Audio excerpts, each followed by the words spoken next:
RG? Yeah. Yep.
The Oaks will look to beat the Orange County Riptide today, something that they have not done all season long. Welcome into the Oaks Baseball Broadcasting Network. It's always more fun to do this coming off a win, and that's exactly what the Oaks did yesterday. They defeated the San Luis Obispo Blues by a score of 2-0. Zach, today they look to continue their momentum against the last CCL team that they have not beaten this summer. Yeah, and the last, not only yesterday's game, but they're coming off a little bit of momentum. A big 8-5 win over Santa Barbara last Saturday. So after losing 5 in a row, they've won 2 out of 4 against the Foresters, who are the dominant team in this league, and then the Blues, who they absolutely shut down yesterday. Not just one of their most complete wins of the season, their most complete win of the season. Daniel Jung not in the lineup today for the Riptide, so it's going to be a little bit lesser of a lineup, but we've seen they can put up numbers, and Reese Matheson on the hill, we know he's good for a couple innings of work. Yeah, we'll get plenty more on Reese as we progress through this broadcast.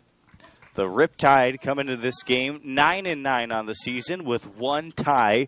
They lost 10-5 yesterday. Reese Matheson begins the day at 5:06 with a first pitch strike on a swing and a miss by Connor Obi. Obi, the center fielder for this Orange County lineup. But what has impressed us most about the Riptide is their pitching staff.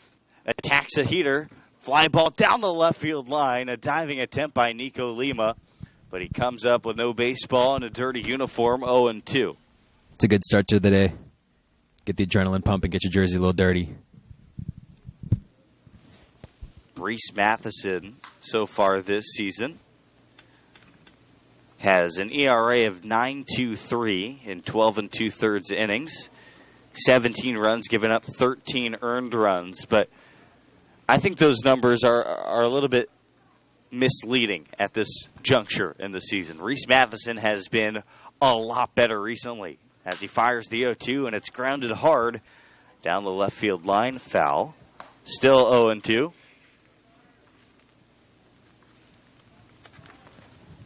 Last time we saw Reese Matheson was against the Academy Barons. That was actually in Compton, and the 0-2 pitch. Matheson elevates on a fastball. It's too high, 1-2. In that game, he went 4 innings, gave up 6 hits, 3 earned runs, 3 walks, and 5 strikeouts. 1-2 for Reese, one of the harder workers on this team. The 1-2 pitch, breaking ball lifted high in the air, off the bat of Dylan Rock, and Matheson tumbles. He can't make the catch. He falls back on his behind, and that'll be an error on the pitcher, Reese Matheson. It just looked like he lost his footing from underneath him, and I don't mean to laugh, but The right fielder, number 22, that is not Reese Matheson's most shining moment. You know, it's nice. It was a confident play there. He called off his infielders. You like to see that from your pitcher, but, you know, sometimes when you haven't been on the field in a little while, as he has not, just a little slip-up, although he has to calm it down here because this Riptide team, as we've mentioned, they can get it going quick, and having a runner on first here can be dangerous. Next up is Trey Lipscomb, the third baseman from Tennessee. He takes 81 inside.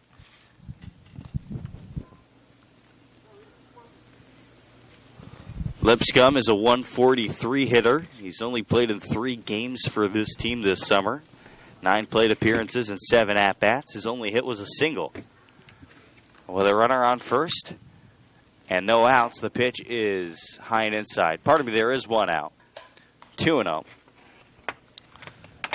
After the first 3, which were OB, Rock, and Lipscomb, the Riptide have Andre Antone, Caleb Denny, and Antonio Cruz. Then Josh Solomon, Carson Matthews, and Blake Fidel.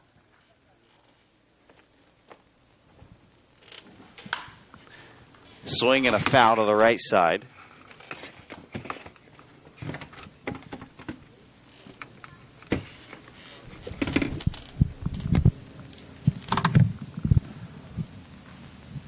Now pause and play.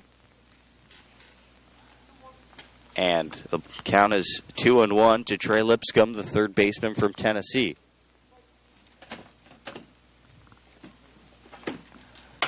Matheson collects, the runner goes from first. Ground ball to the left side. Diving attempt by Odekirk, the shortstop. He can't get there.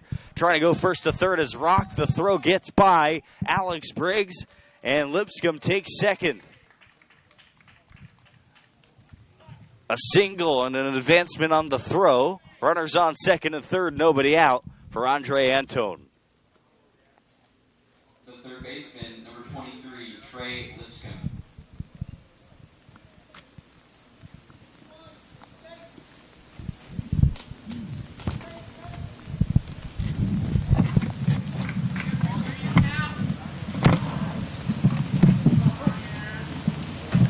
Still nobody out in the inning. Pardon me.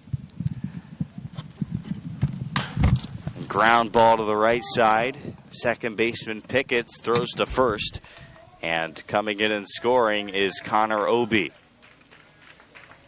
So 1-0 Riptide. There's an out in the inning and a runner on third. The designated hitter, number 30, Andre Antone.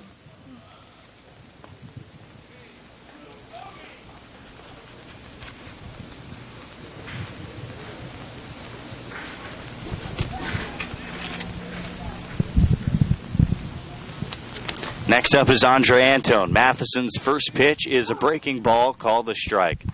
0-1 from Reese. Oaks and Riptide at it here from Sparky Anderson Field.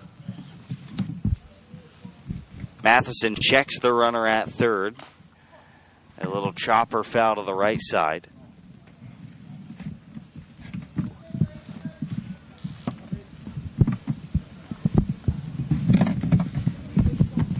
Oh, 2.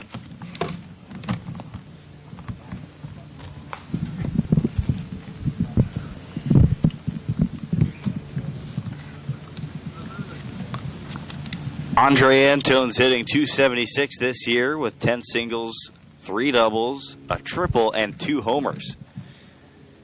He's been one of the most productive hitters in this lineup. Runner breaks from third. Outside, 1-2. That's Dylan Rock dancing off of third. Oaks Field today looks like this. Nico Lima in left field. Justin Ammons in center. Raul Sandoval in right field. A ball and 2 strikes. 1-0 tied. Rock off third, and the pitch is swung on and missed. 85 right by the swing bat of Antone. And Reese Matheson collects his first strikeout of the game for out number 2 in the top of the first. 14, Caleb Denny. Now it's Caleb Denny's turn. Denny, .213, 7 runs scored, 10 hits, 7 singles, a double, and 2 homers from the left side of the plate. And the pitch curves in there for a strike at 68 miles an hour. Infield, Alex Briggs at third, Tyler Odekirk at shortstop, Pickett's at second, and Jacob Castro at first. Daniel Krasnick doing the catching for Caneo. And the 0-1 pitch, swinging a chopper to the right side, foul. And it's 0-2. Appreciate you joining us here on the Oaks Baseball Broadcasting Network. This is the third game in a row at home for the Caneo Oaks. They'll play the next 3 on the road. 0-2, Matheson's pitch, fastball, swinging a fly ball to right field. Raul Sandoval underneath it, sizes it up, and makes the catch for the third and final out. Not before a run on 2 hits, no errors, and a runner left. Bottom 1 when we come back on the Oaks Baseball Broadcasting Network.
Bottom of the first inning, and Justin Ammons leads off for the Conejo Oaks, down 1-0 to the Orange County Riptide. Appreciate you joining us here on a lovely Thursday afternoon in Thousand Oaks. The weather finally warming up for the Conejo Oaks. The bats, not so much. Oaks offense has really been struggling as an 87-mile-an-hour fastball from Nick Jones is inside. Jones plays baseball at Georgia Southern University. Justin Ammons is a .294 hitter this summer. And the 1-0 pitch, 88 in there for a strike.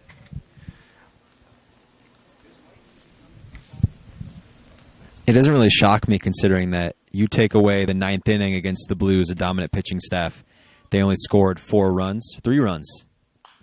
The lefty offers the 1-1, fouled off, 1-2. Nick Jones has gone 6 innings this summer. He has an ERA of 6. He's given up 4 earned runs. He's struck out 9 batters compared to 7 walks. Now he sets the 1-2. Ammons swings and misses at a fastball high in the strike zone. 1 gone, and the first strikeout for Jones. Will Pickett's is next for the Conejo Oaks. Antonio Cruz in left field, Connor Roby in center. Dylan Rock plays right for the Riptide. Trey Lipscomb at third, Carson Matthews at short. Blake Fidel at second, Caleb Denny the first baseman. Josh Solomon squatting and doing the catching. And a first pitch strike to Pickett's. Pickett's is hitting .231 this summer. Got off to a really quick start, was hitting .600 through his first 2 games. Now he's 3 for 13 with 2 singles. Next pitch is low, 1-1.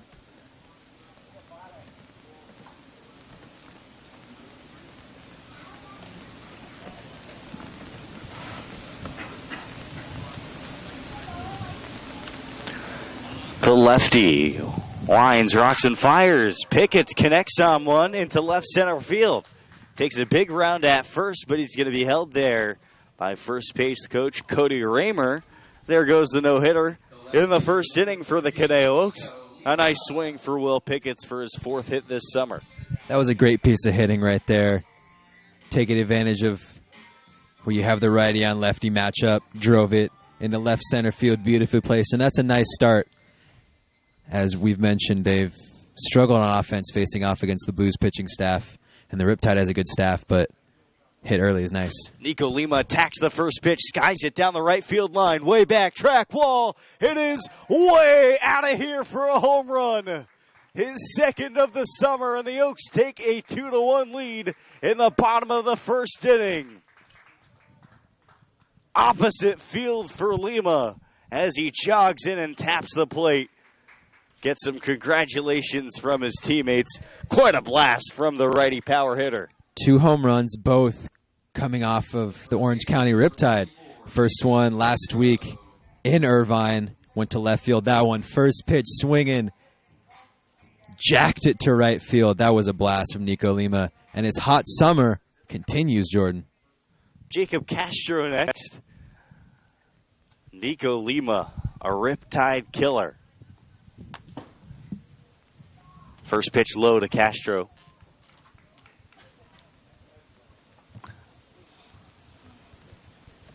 Trying to think of some alliteration here or some play on words. I guess Nico.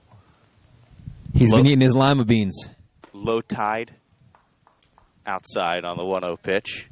2 balls, no strikes against Jacob Castro. Castro's hitting .277. 13 hits, 2 have been doubles. He has 11 singles. Swing and a miss, 2-1. It's a feel good for the Conejo Oaks. They didn't score their runs yesterday until the 6th inning. They were held to 1 hit through 5. 2 balls and a strike. Castro takes 86 indoors, and it's 3-1.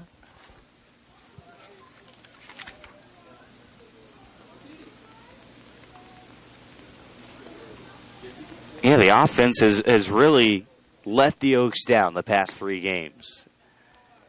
A called strike on the 3-1 pitch. They won 2-0 yesterday. They needed a dominant performance from their rotation and bullpen yesterday. They got it. But the hitting really struggled as the 3-2 is delivered and swung on and missed on 89, cutting off the plate away. Second strikeout for Nick Jones, and Castro is eliminated by the hard-throwing lefty. Tyler Odekirk, the 5-hole hitter, hits next. The day before, well, I guess this particular game was also finished yesterday, but the previous game, the Oaks lost 6-5. They were held to the minimum in terms of how many batters appeared at the plate through 8 innings. 24 up, 24 down. First pitch away to Odekirk. They tied the game with a 5-run 9th inning, and then were held scoreless in extras, dropping that one 6-5 in 12.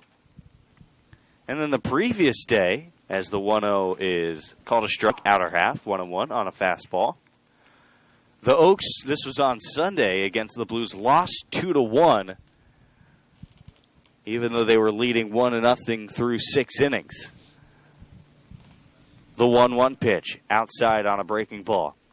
So whereas the previous few games, or the previous 5-game losing streak, the Oaks offense played well and the bullpen kind of let the team down. The past few days, the bullpen has flipped a switch, but the offense has entered into the dog days. I'm unsure whether that is just because maybe a little bit of exhaustion. 6 games in 6 days, 5 of 6 on the road can wear on you, or if it was the Blues pitching staff, which, as we saw, can be very good. A 2-2 pitch, swing and a miss for Odekirk, and Nick Jones strikes out the side swinging. Not before giving up a 2-run home run to Nico Lima. The Oaks take a 2-1 lead through 1. Back for the second, and more Reese Matheson on the Oaks Baseball Broadcasting Network.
First pitch is off the plate to the new hitter for the OC Riptide, Antonio Cruz, and we're happy to announce that we have Zach Kamenko joining us here for the second inning on the broadcast. 1-0 pitch is high, 2-0. What up, Oaks fans? Zach, you have a unique perspective here because you know Reese Matheson's stuff as a catcher better than anybody really does, as the 2-0 pitch is down and away, 3-0. What's he trying to work on here? What's he trying to develop in the second inning of a start? I mean, he's a guy trying to go 4 or 5 innings, right? Right. Now, Reese has been pretty good for us. The big thing for him is keep the ball down in the zone. You know, that's what we've been working on with him. So if he can stay consistent with that, just like there, that should be an out right there. 3-0 popped up behind home. right side, and it's out of play. But if we can get him to do that consistently, he'll be easy 4 or 5 innings at least, and he should be pretty good. So tell me, Zach, what have you been working on this summer? We saw you last year. You kind of, on the broadcast, became known as the guy to deliver the clutch hit when the Oaks needed it. What are you trying to build on in addition to that? Trying to have clutch hits all the time instead of only in certain situations, 3-1 fouled back, full count. Have a couple good at-bats instead of waiting for situations just to come up big. Hopefully I can do that more consistently and more often to help my team. And how has that been going so far? No, it's been pretty good. I felt a lot better, with the Foresters game. That was pretty big. I was able to help get 4 runs across the board. 3-2 misses up, and that'll be a walk issued to Antonio Cruz. Tying runners on first for the Riptide. Next up will be Josh Solomon, the catcher for the Riptide. So the Oaks have played the Riptide a few times this season, and each time your team's fallen short. Give me the scouting report on a team like the Riptide. It seems like they throw the ball pretty hard. Yeah, no, they're a good ball team, but so is everyone else in this league. I mean, they're probably coming out with a little chip on their shoulder after we beat them in the championship last year. But we've known to be the team that kind of part one inning, and that's what cost us both games that we lost to the Riptide. So if we can try to limit those bad one innings happening from once every game to maybe every now and then, that help us get more wins. 0-1 from Matheson, called a strike on the outside corner. 0-2 with a runner on first. Oaks leading 2-1 on Nico Lima's home run last inning. That's one of the more impressive shots we've seen from a right-handed hitter. That was easy. That was easy for him. Didn't even look like he got all of it to me, and it still hit the net out in right field. We'll ask you a little bit more about Nico after this pitch. The 0-2. Matheson offers, and a check swing for Solomon, 1-2. He's a guy who is coming out of the community college scene here in Southern California, and yet he has emerged as probably the most potent power hitter on this team. Tell me about his work ethic and how he goes about his business. He's a dog. I like to... 1-2 plunks Solomon on the left shoulder, and a hit by pitch puts 2 on with nobody out for the Riptide.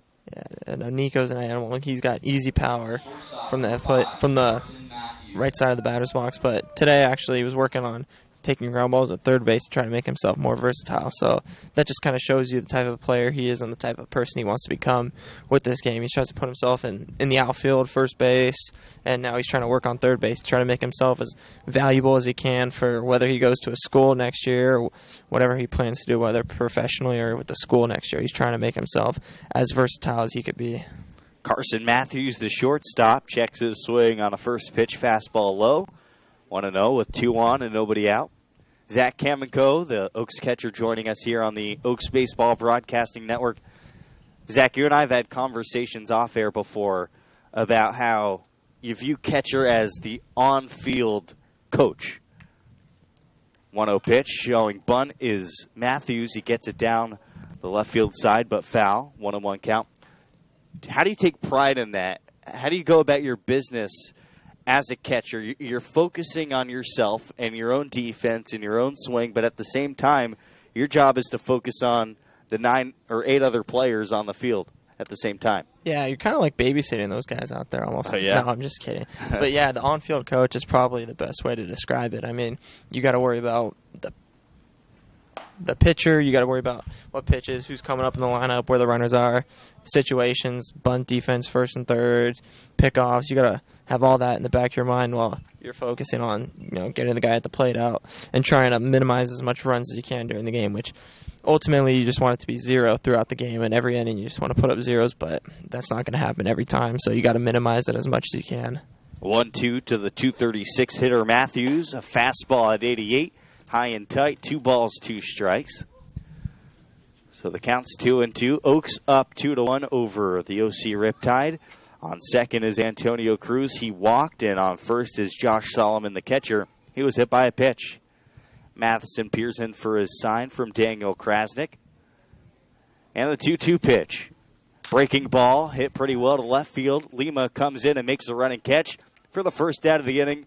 hits Odekirk, the cutoff man. One gone here in the second. Zach, there are a lot of catchers on this team. We got, obviously, you, Daniel Krasnick, who's in the game now, and then Jalen Parks and Jacob Castro. Obviously, Castro's been moving around a little bit. What's it like having a committee at the catcher position? How do you keep yourself ready when you're not playing every single day? You have a lot of conversations with them. So having more guys, when there's usually someone catching and I'm in the dugout, we get two or three catchers are. Pop up behind home. Krasnick slips to his feet and he can't get there. 0-1. Yeah, usually we have two or three catchers in the dugout. We're able to talk all game long about what we see from other catchers and basically about what we do differently that we can help each other. So like yesterday, Castro was working on something with his throwdowns, and I was watching it for him, trying to help him out a little bit, and he does the same for me, and so do the other catchers. We all try to help each other out because that's what we're here for. Is we're trying to get better in the long run, and so having so many catchers, we're able to help each other out and be able to see things that maybe the other guy's not going to see, or maybe that our coaches aren't going to see all the time. So we're able to help each other out, and I think that's pretty beneficial for all of us. 0-1 is a 67-mile-an-hour curveball that bends in for a strike to the new hitter, Blake Fidel. 2 on with an out in the inning. 0-2 count. Matheson, already one strikeout in this game so far, looking for strikeout number 2. The righty gears back and offers the pitch. Fastball outside, 88. 1-2. So here's a situation in the game. A guy like Matheson is ahead 0-2 in a count. Seemed like that fastball, maybe he's trying to paint the edge with it. But how much as a catcher do you put down, a pitch and call a pitch, understanding that it's setting up for another pitch later in the at-bat? 1-2 in, Absolutely. breaking ball. So that was the setup right there. You go high fastball off the plate a little bit, and then you go, curveball in the dirt, curveball low, try to change that level a little bit. So then they're going to see the spin rotation. They're going to see that start up, kind of where the fastball started, and then you're going to either get them guessing or that was a good job by the hitter to lay off right there. But that's a good job by Reese, command those 2 pitches. So definitely those were setup pitches right there. 2-2 cut on and missed. Strikeout number 2 for Reese Matheson as he gets Fidel swinging. Back to the top of the order where Connor Obie will hit. He reached on an error by Reese Matheson in the first inning and later scored. Let's go back to that play where Reese Matheson was right under the ball and he fell on his behind. What were people saying in the dugout about that play? Our pitchers need to take more pop-ups practice. I mean, come on. No, that's tough. But, it happens. He battled out of it. He's doing a good job right here. Curveball swung on and missed by Connor Obie. Talking with Zach Kamenko, Oaks catcher, CCL champion last year. That's right. And Zach, you're headed to West Texas A&M for school next year. Tell me what your feeling is about that and if you're ready to get going or not. Oh, I'm excited. I can't wait for the fall to start up. Crack to third. Briggs looking to tag out the runner from second, Cruz. That works. That is a 5-6 put out. I don't even know how to score that one. That's out number 3. We have Zach Kamenko on the broadcast. Zach, you're going to be back for the bottom half, or are you going to go back to the I'll be back for the bottom half. Sounds good. I'll stay and we'll finish up. In the inning for Reese Matheson, no runs on no hits, no errors, and he strands a couple runners. Oaks lead 2-1 on the Oaks Baseball Broadcasting Network.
Bottom of the second inning, and leading off for the Conejo Oaks is the DH today, Jalen Parks. We saw Parks in yesterday's game, at least in the first game that you guys played yesterday. First pitch is a breaking ball outside, 1-0. Zach Kamenko still on the broadcast, and last inning we did more of an interview style. This inning we're going to get Zach's take on what's going on the field. The 1-0 to Parks is low, 2 balls, no strikes. Parks so far this season is a 105 hitter. In 19 at-bats, he has 2 hits, both of them singles. He's scored 2 runs and struck out 4 times. 2-0 to Parks, and he takes again 3 balls, no strikes. A run in the top of the first inning for the Orange County Riptide came across after Connor Obi reached on an error. 3-0 pitch and a 4-pitch walk to Jalen Parks, and the Oaks are in business here in the second inning. That's about as easy as it gets, doesn't it, Zach? That's a nice, easy at-bat. Don't have to worry about anything. Next up for the Oaks is Raul Sandoval, the right fielder. This summer, Raul's hitting 200, 10 singles and 12 hits, a double and a home run. Team high 24 strikeouts for Raul. Runner on first. The lefty deals high on a fastball at 89. So Zach, as a hitter, 5 straight balls from a pitcher. Is there a stop sign on this next pitch? I would believe so, yes. Now, 5 in a row, runner on base. I don't think he's swinging the bat. The 1-0 pitch. Swing and a miss. Good for ball, him. 1 strike. So where does that call come from? Is that coming from Solis or Mark Fitzgerald at third? Yeah, they gave him the green light there. You know, he can go either way there. He's either going to groove one down the middle of the plate like he did just now. He was right on it. It was a good swing. Or he's going to keep doing what he's doing all over the place. The 1-1 delivery, and Sandoval lines it to dead center field. Obi back towards the track. He leaps up and makes a running grab. Parks has to go back to first to tag. A long, loud out and nothing to show for it. Raul Sandoval is gone, and there's 1 away here in the bottom of the second inning. That's a good swing by Raul right there. He's coming fastball right there because he really couldn't command any of the other pitches. So good for him to be right on the fastball right there. Daniel Krasnick next up. Krasnick, a unique hitter for the Conejo Oaks, as a slider bends in on the outside corner for a strike, 0-1. Daniel Krasnick only hitting 100, but the on-base percentage still at 400. He's walked 10 times in limited plate appearances. As the 0-1 is delivered, Krasnick goes to the opposite field. Well shot, but it drops in the Riptide bullpen and out of play, 0-2. That's the catcher's eye right there. Able to get that many walks. Did you say 10 walks? 10 walks on the 10 season. 10 walks. That's pretty good. That's how you could tell a catcher. He's got the catcher's eye. He knows his strike zone, and he knows the mental side of pitching, so he knows what's coming. He's able to get on base. That's second to only Gabe Baldovino. And Krasnick's done it in 34 fewer at-bats, 0-2, and going from first is Parks. The throw back to second, bounces, and a nice pick by the second baseman, Fidel, to lay down the tag and steal out number 2. Anytime you make it out on the base paths, that's not a positive thing. What's the reaction to that for Coach Solis in the dugout? Well, it's not a very good one, but you're just hoping for your hitter to come through right now and try to keep the inning alive. So obviously, that's not something you want, but it happens. No balls, 2 strikes. Nobody on with 2 outs. Oaks up 2-1. Pitch is outside to Krasnick. 1-2 on an 89-mile-an-hour fastball away. Joined by Zach Kamenko here on the Oaks Baseball Broadcasting Network. And Zach, you've told me that if baseball in some alternate reality doesn't work out, you'd like to pursue something like this going forward. Yes, that's it. Not very good at much school or anything like that, so might as well just stick to talking about sports and baseball. That's something I like to do. You're doing a pretty good job right Thank now. you. Thank you balls. for having me. Of course. 2-2 pitch. Swing and a miss. 86 thrown right by Krasnick. And that's the 4th strikeout for Nick Jones. And the Oaks are retired in well, in order, even though there was a walk to lead off the inning. No runs, no hits, no errors, none left. Oaks lead 2-1, and we give a big thanks to Zach Kamenko for joining us on the broadcast. Feel free to join us anytime you want. Thank you guys very much. Thank you for having me. Let's go get a dub today. Keep it here on the Oaks Baseball Broadcasting Network.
Top of the third inning, and back on the broadcast now is another Zach. I would say the inferior Zach. Just kidding. That's nice. Thanks. Zach Engberg back with us. Really appreciate the sentiment, Jordan. Did you enjoy your lunchtime? I mean, I had lunch already, so I call this dinner. But yes, I did. It was some good pasta. I'll have the salad later. I really appreciate you asking. Thanks for caring. Reese Matheson back on the hill, top of the third. Starts off with a breaking ball in for a strike to the new hitter, Dylan Rock. I support all my other Zachs, so I'm happy to make space for Mr. Kamenko. He was fantastic on the broadcast. Love hearing the inside of players, especially catchers. The 0-1 pitch. Rock takes 86 high. A ball and a strike. Dylan Rock, one of the most productive hitters in this lineup. A .339 average this summer. 16 singles, 4 doubles. No triples or homers. The 3-hole hitter for this Riptide team. And the next pitch is inside. 2-1.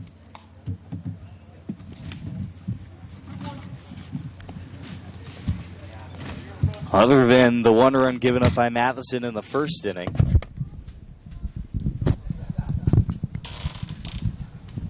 he has been electric. The 2-1 lifted behind home, 2 balls, 2 strikes. And the same could be said for Nick Jones out of Georgia Southern. Outside of the 2-run home run given up to Lima in the first inning, he has only given up 1 hit. He struck out 4 Conejo Oaks hitters. 2 balls, 2 strikes, nobody out. And time is called and granted to Dylan Rock. Saw some pretty competitive games between these two teams. We'll go over them in a second. 2 balls, 2 strikes. The offering. Swinging a fly ball right side out to the parking lot, and it bounces on the street out of play. We'll do 2-2 again.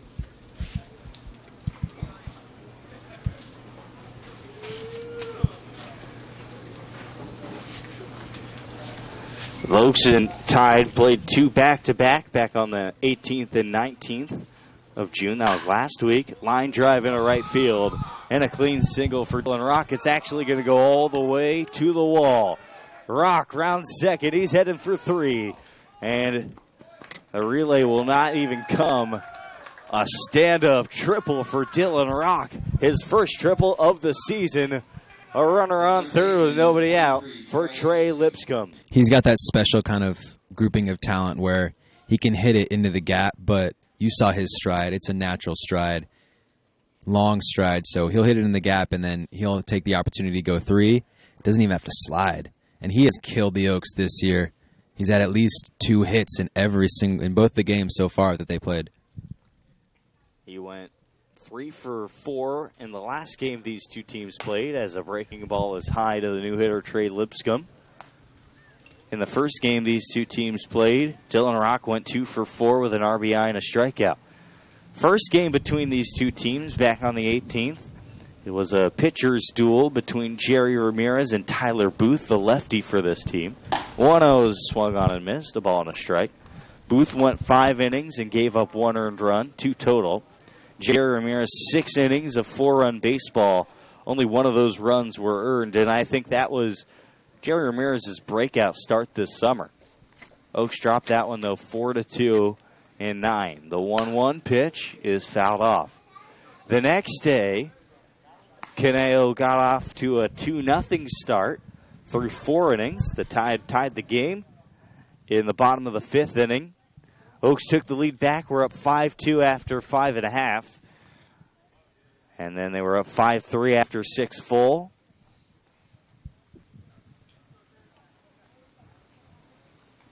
The 1-2 pitch swung on and missed. Strikeout number 3 for Reese Matheson as Trey Lipscomb goes down on the bender away. Andre Antone next. So the Oaks were leading for much of that game until the bottom of the 7th inning where the Orange County Riptide exploded for 7 runs against Caneo. 4 runs were charged to Clay Rickerman and 4 charged to John Vergara. Breaking ball low to the new hitter Andre Antone. He struck out swinging in the first. But even though the Oaks have lost these 2 games to the Riptide, the Oaks match up very well against this team. 1-0 with Rock on third. Pop up to the right side in the outfield. Castro's back, called off by Pickens. The Oaks second baseman makes the catch and runs the ball back into the infield for out number 2. Well, that's the strange thing with this team is there's really been only 1 game all year where they've been completely outmanned. And even in that game, it took a 6-run top of the 9th. That was a 10-1 loss to the Foresters earlier in the season. They've been in every single game, and I think that's the frustrating part for not only the players but for Coach Solis is knowing they have the talent to compete in this league, and yet it's always just one little piece, one little part of their game. Even today, first inning, first out of the game, an easy play and Reese Matheson falls over. The next at-bat, it's a line drive into the outfield, and then all of a sudden you're down 1-0. Tough things like that, and it seems like they've plagued this team all year long. Coach Solis walks out to the mound to talk to both Krasnick and Reese Matheson. We talked to Coach Solis before the game. Today is the halfway point of the 2019 summer season, and Coach Solis understands that his team went through some up and downs the first half of the season. Oaks were looking at Kevin Graham, looking forward to having him here for the summer. He finally comes, and then 4 games in, he takes a ball off of the face, fractures 2 bones in his face, and is now not coming back. It's just been a roller coaster ride, but Coach Solis is still optimistic. You can check out this interview on our Twitter page, Caneo_Oaks. But yeah, I think, considering what happened last year with the team, the slow start and the quick finish, I think he has reason to be optimistic. Curveball to Caleb Denny is at the knees for a strike. He flew out to right field in the first inning. And he mentioned there's a lot of talent on this team still, even without Graham. There's a lot of guys that come to work every day. He singled out specifically Nico Lima as one guy who has been fantastic. And we saw today, 2-run home run in the first. But there's a lot of guys on this team that he has a lot of faith in. 0-1. Breaking ball gets away from Krasnick, and Dylan Rock will score the game-tying run from third on the wild pitch, 2-2 here in the third.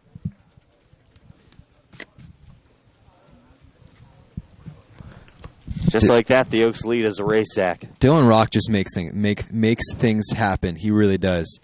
Stand-up triple into the right field gap, shows off the speed, and then right there, savvy base running. 2 for 2 today, and he's on fire. 1-1 to Denny. Fouled back to the screen. It's 1-2. How about Reese Matheson today? Mixing up his speeds. He's thrown a couple types of fastball. The two-seamer sitting at 81, 82, but he's geared back and gotten up to 88 today, which I don't think we've seen this summer. The 1-2 pitch. Curveball, line drive through the middle for a single.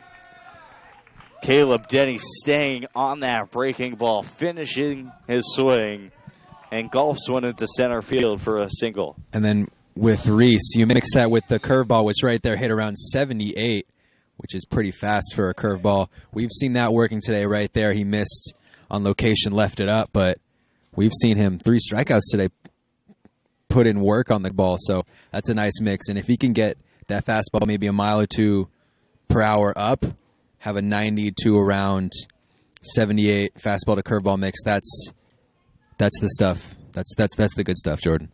Here's Antonio Cruz. He walked his first time up in the second. Runner on first, tied at 2 in the third. And the pitch is skied out to center field, medium deep. Justin Ammons, he goes by. Ammo makes the catch for the third out of the frame. Not before a run on 2 hits, no errors, and a runner left. We're on to the bottom of the third where the Oaks will look to retake the lead on the Oaks Baseball Broadcasting Network.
Third baseman, number 11, Alexander Briggs. Alexander Briggs, the final Oak to not hit today, leads off here in the bottom of the third inning with the score tied at 2.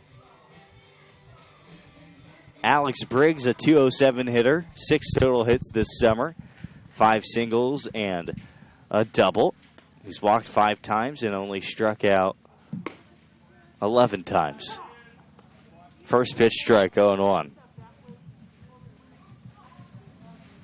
Appreciate you joining us here on a Thursday. Oaks Baseball looking for their second in a row. Tide looking to get back in the win column after dropping yesterday's game 10-5 to the Saints. The 1 pitch breaks in for a strike.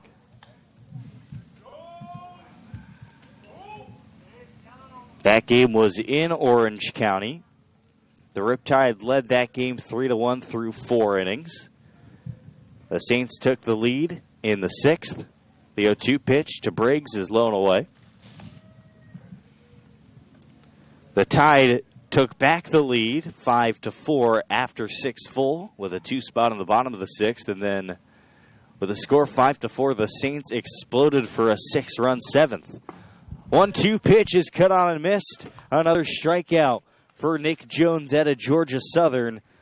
Boy, has he done a good job. That's his 5th strikeout of the ballgame.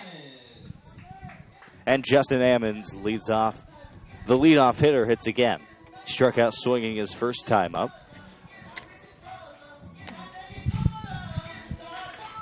Yeah, you take away that 2-run bomb from Lima and only a hit and a walk. And then that walk, they picked off. It was Jalen Parks trying to go from first to second. And 5 strikeouts. He's had a good game. Ammons takes 91 outside, 1-0.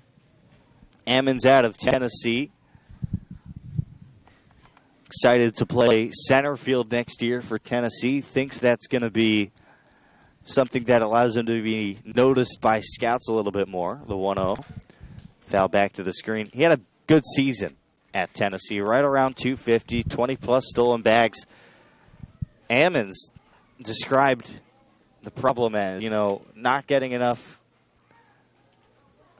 attention out in right field, because you look out in the SEC, your prototypical SEC hitter in right field is going to hit 10 or 15 home runs a season. The 1-1, and Ammons takes high 2-1. Ammons describes himself more like a center fielder. He's going to hit for average. He's going to steal you bags. And he'll be in center field next year. He's really excited about it. The 2-1 pitch. Ammons takes 90 up and in. 3 balls and a strike. And I think when you have guys like Cody Bellinger, Christian Yelich, Aaron Judge, outfielders, Giancarlo Stanton, outfielders, right fielders that hit bombs and that are big guys, and then you look at guys in center field like Byron Buxton, right? Guys who can play really good defense, can run on the base paths, can hit for average. It's a very, very different. 3-1 is at the top of the zone. Ammons about to toss his bat back to the dugout. Instead, a payoff pitch on its way. Just a different skill set. And I think, especially in a league like the SEC, you're going to be looking for those things, especially with those players kind of coming into their own right now. Here's the payoff. Swing and a miss. 90 right by him. And the 5th strikeout for Nick Jones. We're only in the 3rd inning. Number 6, Will Pickett. Will Pickett's is next. And some Lonzo Ball in the background. You got to talk to Will about that sometime. I'm a big fan. It's a good song. It is. He's gonna enjoy New Orleans. Yeah, he's gonna enjoy a first-round exit at best next year. Will Pickett's takes low on 82 for a ball. You think they're good enough to make the playoffs? I think so. Wow, yeah. That's high praise. I don't think so. I think at their best, sure. Certainly don't expect it. I think Zion Williamson is real, and he's coming. 1-0 pitch. Pickett hits one hard on the ground through the middle for a base hit. Carson Matthews slid for, couldn't get there. And Will Pickett's is 2 for 2 with 2 hard hit singles. The left fielder, number 13, Nico Lima. And anytime you can extend an inning and get to Nico Lima, you can pat yourself on the back. You did something positive. Well, Pickett's and Lima have been the only 2 players that have been able to do any kind of damage against Nick Jones today. Lima, last time it was a first pitch home run. Let's see what he does here. Throw to first, and Pickett's is back in. Lima took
Yeah, we're back. We just have no space. That's it. Whatever.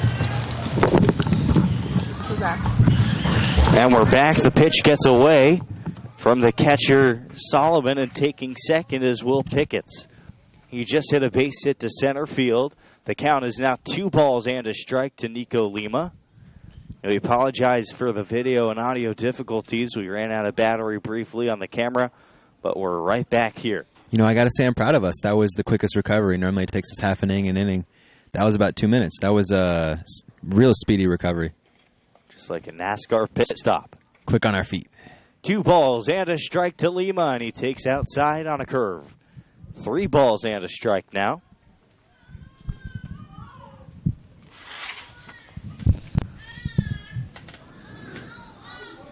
Two-two ball game here in the bottom half of the third. 2 runs on 3 hits for both teams today. And the pitch to Lima on a 3-1 count. Swung on and nailed back. Off the building and out of play behind us.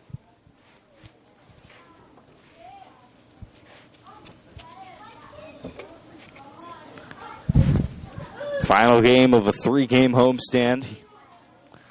Sparky Anderson Field. Only one more week after this one where the Oaks will play 6 games in a week stretch. Ground ball out to short. Matthews charges, has to hustle, and he beats Lima to the bag at first by 2 steps. 6-3 to retire the side. The Oaks, no runs on a hit, no errors, and they strand a runner aboard. Tied at 2 through 3. 4th inning when we return on the Oaks Baseball Broadcasting Network.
Number 4, the catcher Joshua. Top of the 4th, tied at 2. And for play-by-play, here's my partner, Zach Engberg. Thank you, Jordan. Gonna milk as much as I can out of this play-by-play. I missed an inning of color, so gotta keep my vocal cords warm. Reese Matheson out for his 4th inning of work for the Conejo Oaks. So far today, 2 runs on 3 hits and an error. First pitch to Joshua Solomon. He rockets it. Foul into left field. Over the batting cages. Solomon reached in the 2nd inning. Was hit by a pitch.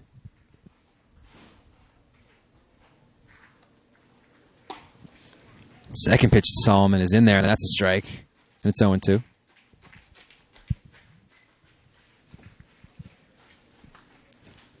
Solomon with the curly hair. It's kind of coming out the bottom of his helmet.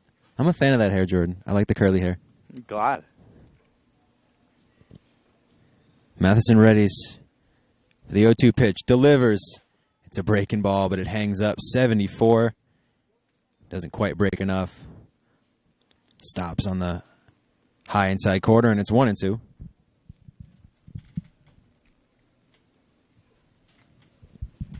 For Matheson, if you take away the error to start the game, he's been absolutely stellar against this potent lineup as that 1-2 pitch runs high and outside 86 on the fastball, and it's 2-2. He's worked his fastball and his curveball. Touched 88. Another solid start. He's gone around 4 innings his last 2 starts. Let's see if he can make it there today. The 2-2 pitch runs high again, and it's 3-2, full count quickly.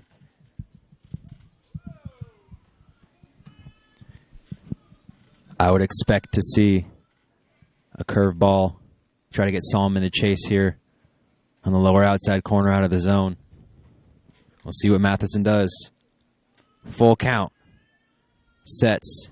The pitch is in there, runs inside. Solomon is ready to go to first. That's a called strike 3 for Reese Matheson. His 4th strikeout of the day. First one looking. And there's one down here in the top of the 4th for Carson Matthews. How about Reese Matheson today? You know, getting dealt some misfortune in the first inning on an error, even though he was the one who dropped it. But to respond to that with the outing that he's had has been awfully impressive. First pitch to Matthews, 68 on the breaking ball. Misses in the dirt, 1-0. And even in an at-bat like that, you go up 0-2, you miss on 3 pitches, you hit your spots and you recover. He's done a great job of recovering today. 1-0 pitch, Matthews smacks it, but it's foul. The first baseman, Jacob Castro, was running to see if he had to play, but he didn't. Heads over the OC Riptide dugout, and it's 1-1, 1 down. Carson Matthews 0 for 1. Flew out to left. There's a line drive in the second inning. A 1-1 pitch, 83 on that fastball, high and outside, and it's 2-1.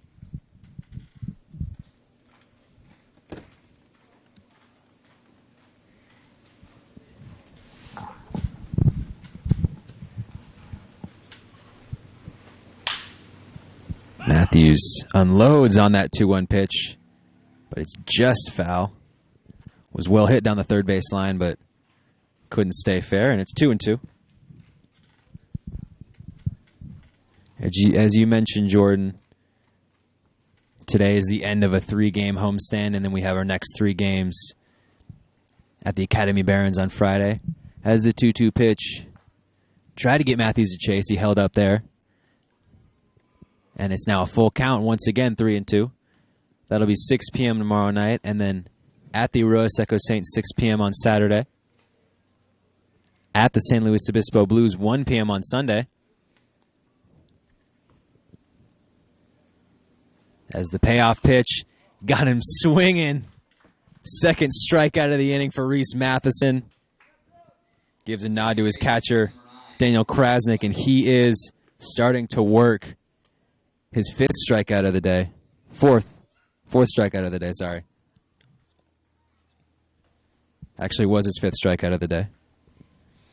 And then next month, only 4 games on the road. So they've had a lot of road games early this season. I think it may be taking a toll on the team. As Blake Fidal fouls that one off. And Jacob Castro, the first baseman, makes the play in foul territory. Reese Matheson, a 1-2-3 inning. Strikes out Joshua Solomon. Strikes out Carson Matthews. Gets Blake Fidal to fly out, pop out to the first baseman, Jacob Castro. And the Oaks and Riptide are tied 2-2 here. Heading into the bottom of the 4th. Keep it here on the Oaks Baseball Broadcasting Network.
Building up.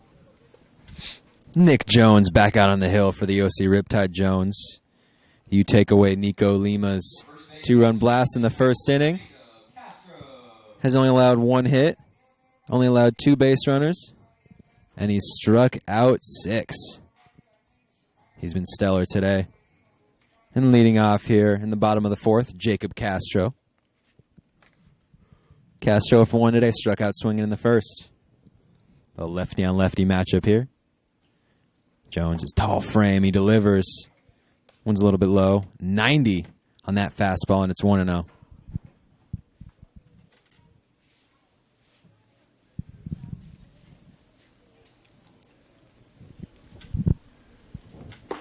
Pitch. That one's outside 285, and it's 2-0. Jacob Castro coming into today.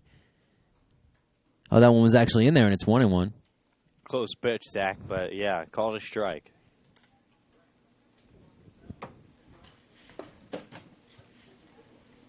And that one misses 91 on that fastball, and it's 2-1. I can never tell with the strike zone with these umps, Jordan. Just based on an eye test, Dick Jones has to be one of the better prospects in the CCL. Absolutely.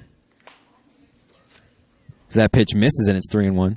You talk about 6'6", 205, a lefty, still young, sophomore at Georgia Southern. We've seen him touch 91 on the fastball. We've seen his slider at work. He's got a lot of nasty stuff. And that pitch, 88, it missed outside. Jacob Castro gets a 5-pitch walk to lead off the bottom of the 4th inning. Tyler Odekirk up to bat now. Face off against the 6'6 lefty. But he's not the only pitching prospect on this Riptide team. We've seen Tyler Booth. We've seen a lot of great pitching, and I'm sure we'll see their bullpen come out in full force today. First pitch to Odekirk, he shows bunt. Castro takes a big lead at first. Chases back, and it's 1-0. Odekirk also struck out swinging in the first inning. After that home run from Lima, Jones recovered and struck out the next 2 batters. Odekirk shows bunt again. That one popped off his bat. Landed, took a bounce, and went right into the OC Riptide dugout, and it's 1-1. We know Coach Solis loves to throw down the sack bunt, get the runners over. Although it looks like Odekirk might be swinging here. Rest of the bat on his shoulders. Jones checks Castro at first. He shows bunt again. Pops it up again. Let's see if the first baseman has a play. Doesn't quite get there. Caleb Dent was a couple steps away, and now it's 1-2.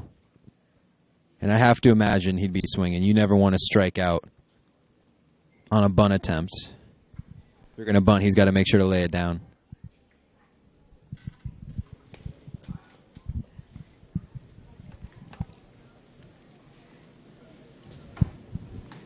Jones checks the runner at first, stretches his arm, delivers high and outside, 88 on that fastball, and it's 2-2. Tyler Odekirk coming into the game today, tied with Nico Lima with the RBI lead, although Lima took the lead on that 2-run blast in the first with 10 RBIs. See if Odekirk could get something up in the zone that he can drive. Looks like Castro's going. The hit and run, the line out to the second baseman, and that's an easy double play. That's just an unlucky play right there for the Oaks. Tyler Odekirk lined it directly to Blake Fidel. Fidel to Denny, and there's 2 down for Jalen Parks. That's exactly what you want to be doing if you're Tyler Odekirk and Jacob Castro. That's exactly where you're supposed to hit the ball if you're Odekirk. You're looking to the line drive to the opposite field when the hit and run is on. And Coach Solis gives them both high fives as they return to the dugout. He says, that one's on me. That was the call I made. Both those players should feel good about how they executed that play. First pitch to Parks is outside, and it's 1-0.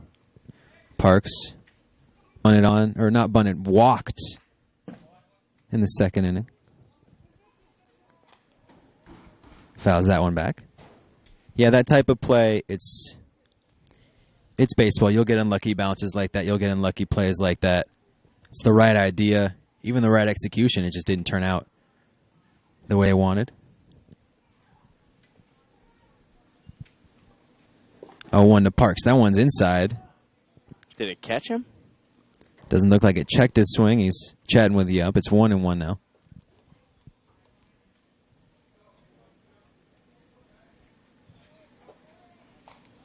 It's always tough to tell if it catches him or not.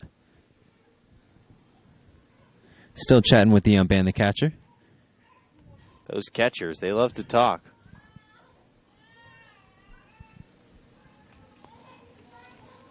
The pitch, Parks couldn't check his swing right there. That's filth of the highest order on that pitch from Nick Jones. I mean, a fastball that looks dead center over the middle of the plate, and it just drops out. Arm side rum with some sink to it. Parks had no chance. 2-2 count, 2 outs. Parks swings through that one, 92 on the fastball. Nick Jones running him up right there. And he gets out of that inning unscathed. The Oaks, no runs, no hits, no errors, no runners left on base. After that failed hit and run, the double play, and Nick Jones, 7 strikeouts on the day. He's been stellar in the last few innings.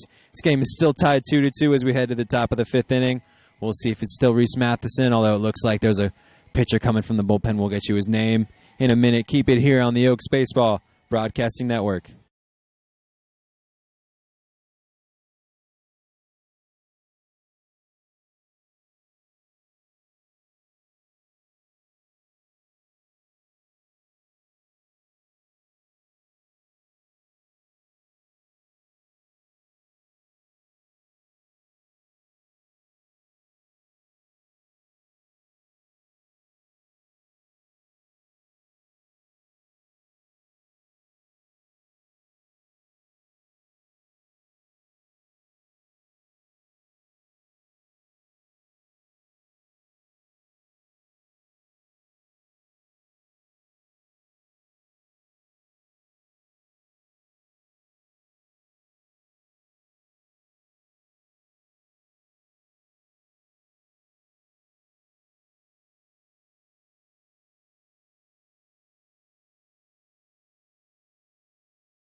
Connor Obi leading off the top of the 5th for the OC Riptide. This game's still tied 2-2.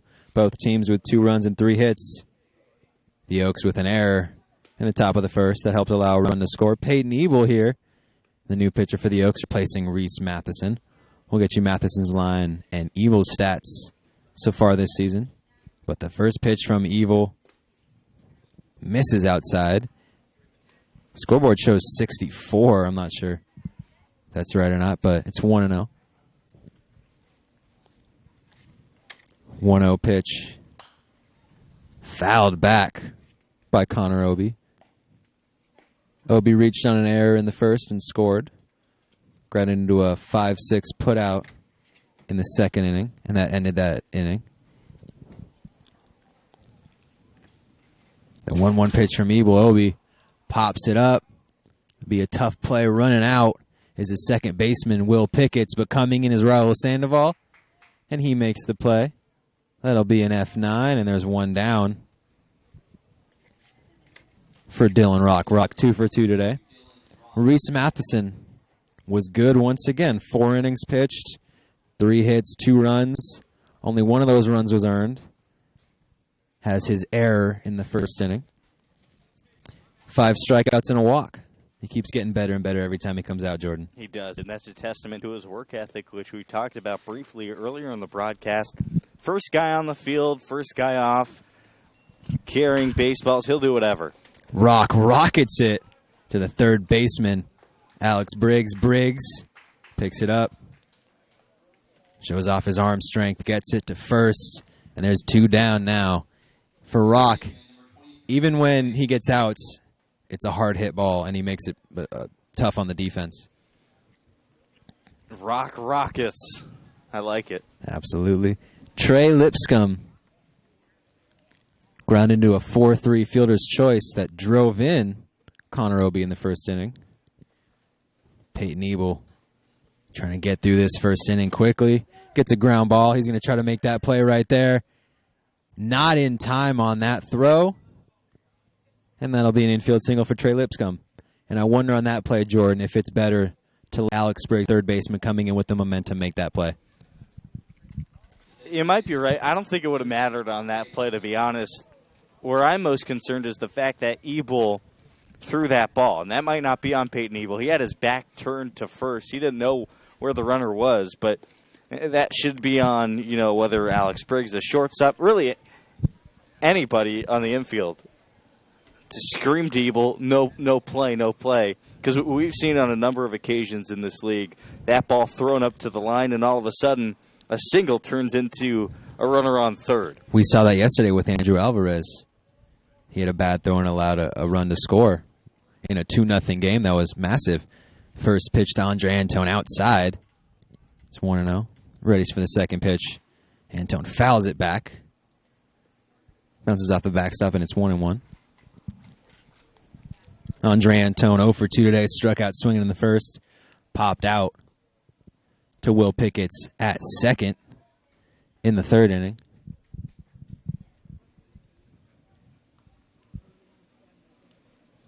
.276 hitter coming into the game.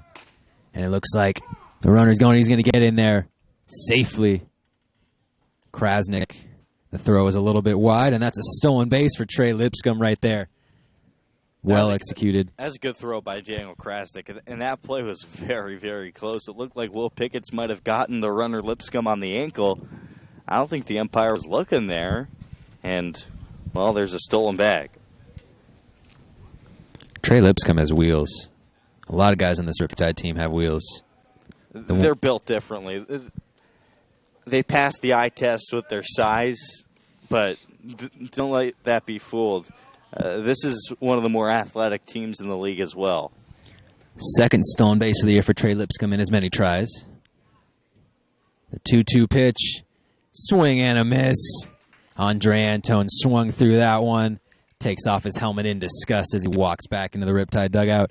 And Peyton Ebel gets out of that inning without any damage. No runs, a hit, no errors, and a runner left on base for the OC Riptide. And it's still tied 2-2 as we head to the bottom of the 5th inning. Looks like a new pitcher for the Riptide will get you that pitcher. We'll get you Nick Jones' line, and we will get you the bottom of the 5th inning. Keep it here on the Oaks Baseball Broadcasting Network.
Tim Weiser, 6'5" righty from UC Davis on the hill for the OC Riptide, replacing Nick Jones, the 6'6" lefty. A lot of size on the hill for the Riptide, facing off against Raul Sandoval, who led off the inning for the Oaks. First pitch swinging. Fouls it back just to the right of us, and it's 0-1. Nick Jones on the day. 4 innings pitched, 3 hits, 2 runs. Both were earned, and both came on one swing on a Nico Lima moonshot to right in the first inning. 1 walk and 7 strikeouts. The 0-1 pitch from Weiser. Sandoval pops it up. It's in foul territory. 3 Riptide converge, but it bounces just past them and into the grass to the right of the first base foul territory, and it's 0-2. Raul Sandoval 0 for 1. Flew out to center field. It was a deep fly ball. Any other part of the park in that might have had a chance to go or at least drop. The 0-2 pitch, Sandoval. He did not check his swing. He went. The ball heads to the backstop. And that's a tough throw by the catcher right there. Joshua Solomon made a nice play. Raul Sandoval, he had to wait for the ump's decision at first. He called him out, and he raced out the box, but he was about a second too late. Solomon, the strikeout. I don't think Sandoval knew where that ball was immediately. I think he thought the catcher caught it. He heard somebody yell run, and he did. And had he taken off a couple seconds sooner, he would have been on first base. The first strikeout for Weiser in the 8th of the day for the Riptide. And the first pitch to Krasnick. Misses way outside, and it's 1-0. Krasnick also struck out swinging in the second inning. That closed that inning. The 1-0 pitch, 86 right there from Weiser, and it's inside, and it's 2-0.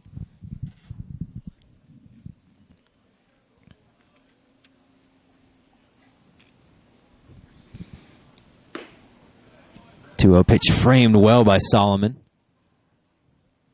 Touches the outside corner, and it's 2-1.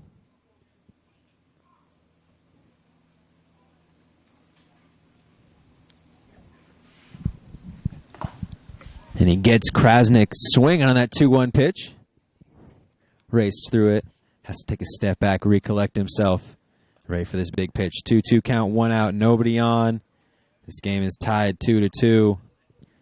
Daniel Krasnick looking to get something going in the bottom of the 5th. The 2-2 pitch is outside in the dirt. Krasnick, that catcher's eye, as described by Zach Kamenko, holds off on that, and it's a full count.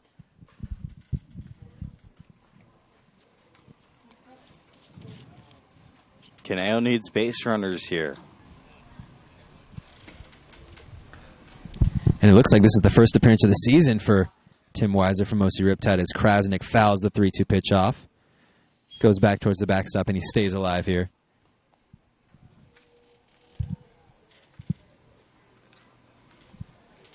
We're checking on the stats, double-checking them, but this deep OC Riptide bullpen, it wouldn't shock me. And Krasnick fouls the 3-2 pitch off once again. 86 on that fastball from Weiser. And it's still 3-2.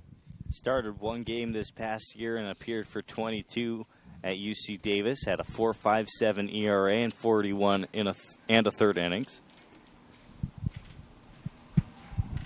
UC Davis righty Krasnick fouls that one off as well. Kras has been barreling up the balls recently.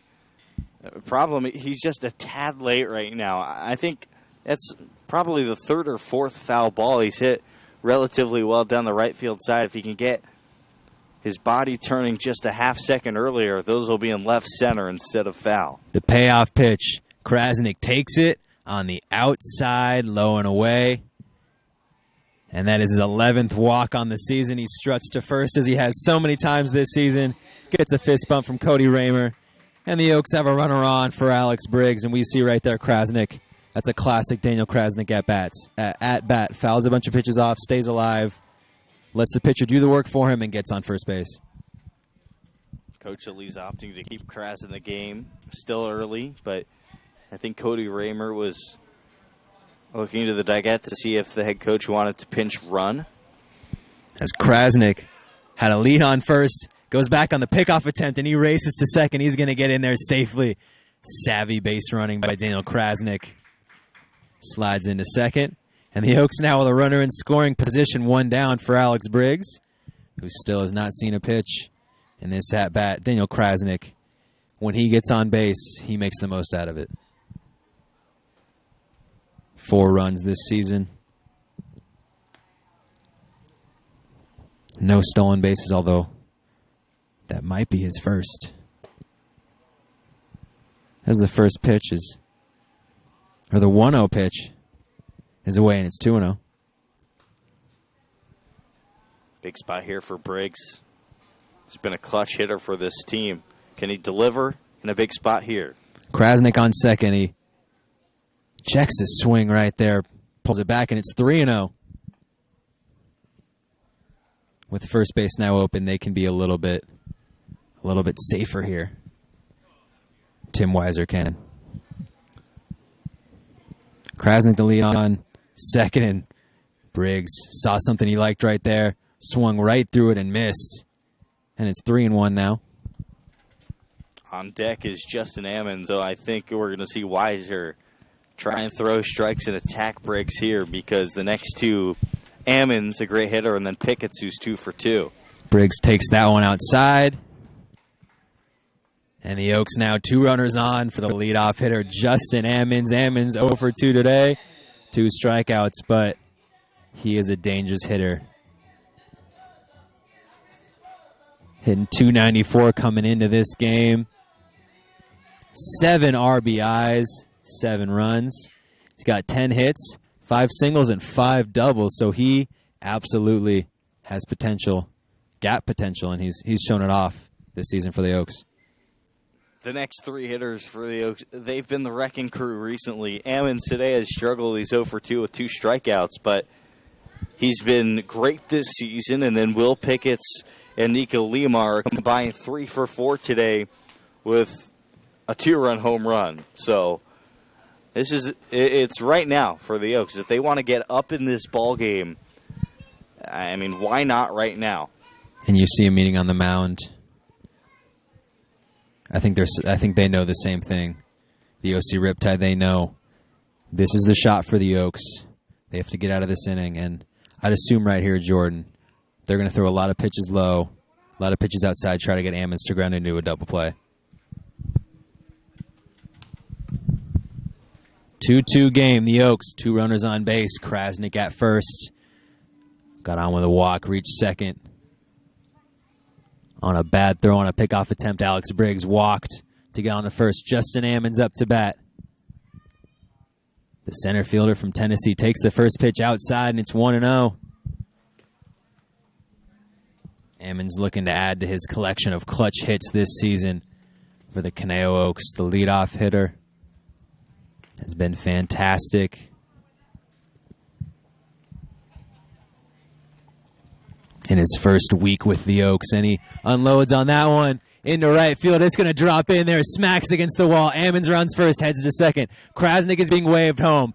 Briggs is being waved home. The throw comes in, and he's going to go to third. Ammons gets stuck between second and third. Krasnick and Briggs will both come in. Ammons heads back to second base for a stand-up 2-run double that puts the Oaks ahead 4-2. What a massive piece of hitting by Justin Ammons. And in a big spot, too. Justin Ammons, 0 for 2, 2 swinging strikeouts. His first 2 times up, he put that in the back of his head, had a great at-bat, and turned on one down the right field line. Not only does he put the Oaks on top 4-2, but he puts them in position to do further damage with Will Pickett's and Nico Lima coming up to hit. Will Pickett's 2 for 2 today. Single and run in the first, and a single in the third. Both well-hit balls, both to the left side. Takes the first pitch inside, 1-0. And I'm trying to figure out what happened there, because Ammons got caught between second and third, and the third baseman, Trey Lipscomb, do you think... It was a miscommunication with your cutoff guys on the right side. Both the first baseman and second baseman for OC went way out into right field, and then you see the shortstop, Matthews, back up, Lipscomb at third. Nobody was there to cover second. So Ammons rounded second. He was trying to go to third. He saw that the throw was going to beat him, and he had the option to go back to second because nobody was there covering. And then Lipscomb made the quick decision. I'm not sure if there would have been a play at home, but he had the option there. Was going to go to second. No play there, and Ammons safely at second base. His 6th double of the season. That's remarkable. He leads the Oaks. Nico Lima has 5. Ammons in less than half as many at-bats. Ammons is at second. We know he has speed on the base paths. Will Pickett's at the plate, and Tim Weiser definitely concerned about Ammons at second base. How could you not be? I mean, here's one of the speediest fellas on the team. Although only 1 stolen base this year, he hasn't gotten many opportunities, although nobody at third. We might see it here. And Pickett's fouls the 1-1 pitch back over our heads into the right towards the pool, and it's 1-2, 1 out. And Nico Lima in the on-deck circle. Nico Lima already done damage today. And he has tortured the Riptide. Weiser once again checks on Ammons. Holds off on the 1-2 pitch. Even if he tried to pick him off, that'd be a tough play. Blake Fidel playing way off second. Although he shades over a little bit. Little eye contact. Ammons stutter stepping, and Pickett's puts a drive into that one. Down the right field line, it's going to be just barely foul. That had the shot to score a run. Pickett's was already heading for second, and he walks slowly back to home plate. Ammons back to second, and we reset. It's still 1-2. Right field's been awfully friendly for the Oaks today. You see Ammons' 2-run double down the right field side. Nico Lima an opposite field home run to right field. Oaks are thinking about that right field side with the wind out there today, and it's been successful. The first innings for pitchers for the Riptide today. 2 runs given up by Nick Jones in the first, and here Tim Weiser came in the 5th and has given up 2 runs, both on 1 swing of the bat. Pickett's takes 1-2, and the ump calls a strike 3. Pickett's rolled his eyes right there. I don't think he liked that call. And there's 2 down for big Nico Lima. As it looks like there will be another mound meeting here. This might be it for Tim Weiser. We're going to have to wait and see. It certainly could be. And, yep, Skipper's going to make the change, Zach. We will. We're going to go to break, but we'll get you the new pitcher. And the rest of this inning, Nico Lima at the plate. Justin Ammons at second. The Oaks up 4-2 after a 2-run double from Justin Ammons. Keep it here on the Oaks Baseball Broadcasting Network.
Riptide head coach Clemente Bonilla electing to go deeper into his bullpen. He calls on the DH today, Andre Antone. Multifaceted player. And he's going to try to get out of this inning. 2 outs facing Nico Lima. Justin Ammons on second, the Oaks, with a 4-2 lead. First pitch from Antone Lima. Swings on that one. He's been first pitch swinging all day. Skies it to shallow center field. And that's an easy play right there for the second baseman, Blake Fidel. But the Oaks with 2 runs on a hit, no errors, and they leave a runner stranded at second base. Big inning for the Oaks. They take a 4-2 lead. So we come up in the top of the 6th inning. The Riptide will be up to bat. Keep it here on the Oaks Baseball Broadcasting Network.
Matthew Strother, the righty from UC Santa Barbara, on the hill for the Conejo Oaks, replacing Peyton Ebel. Ebel went 1 inning, 1 hit, no runs, and a strikeout.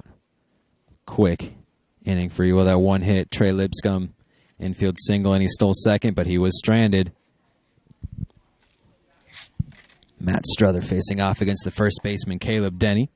The first pitch is in there on the outside corner. 89 on the gun. And it's 0-1. Caleb Denny, 1 for 2 today. Had a single in the right field in the third and was left stranded. The 0-1 pitch from Strother. Denny. And it glides down the first baseline. He rounds first. He's going to head for second. Sandoval picks it up in right field, and Denny strides in there safely at second base. More action in right field today. Caleb Denny with a beautifully hit ground ball double down the first base line. Stayed fair. And there's already a runner in scoring position for the Riptide here in the top of the 6th. Caleb Denny can flat out hit the baseball hard. He'll do it to you in all fields. He went to center with a single in the third. That one a double down the right field line. A runner on second with nobody out. And that's not the way that you want to start the inning for Matthew Strother.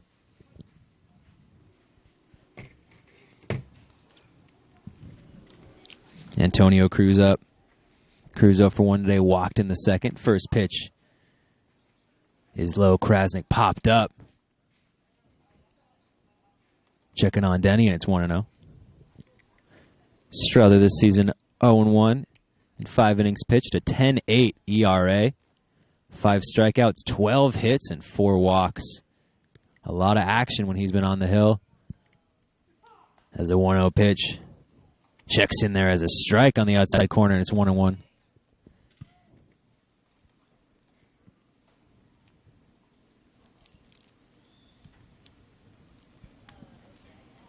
Strother, a long look in, waiting for the sign. He gets it, and he delivers the pitch.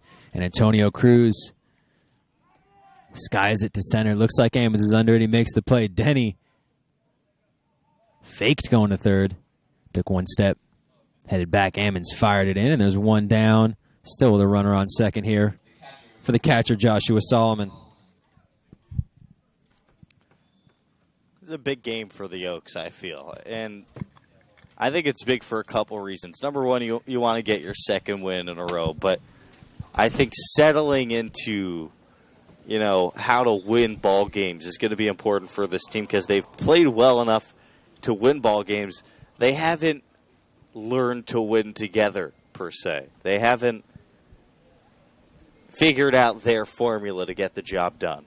Strother checking on Denny at second base. He's stutter stepping. First pitch into Solomon. Low in the dirt, and it's 1-0. And I think we talked to Coach Solis before the game. You can check that out on our Twitter, Caneo_Oaks. I think looking at it, this is halfway through the season. The second half is a completely new season. Every game is a new opportunity. They can start some new trends as Cruz or Solomon with a nice line drive into right field. He's going to get on safely. Sandoval was there. Threw it in to hold Caleb Denny at third. But the Riptide now, runners on the corners. One away for Carson Matthews. Matthews 0 for 2 today. We're going to see a pinch hitter here, Zach, number 36 for this team. Michael Peabody, and we've seen him pinch hit and do some damage in games past against the Oaks.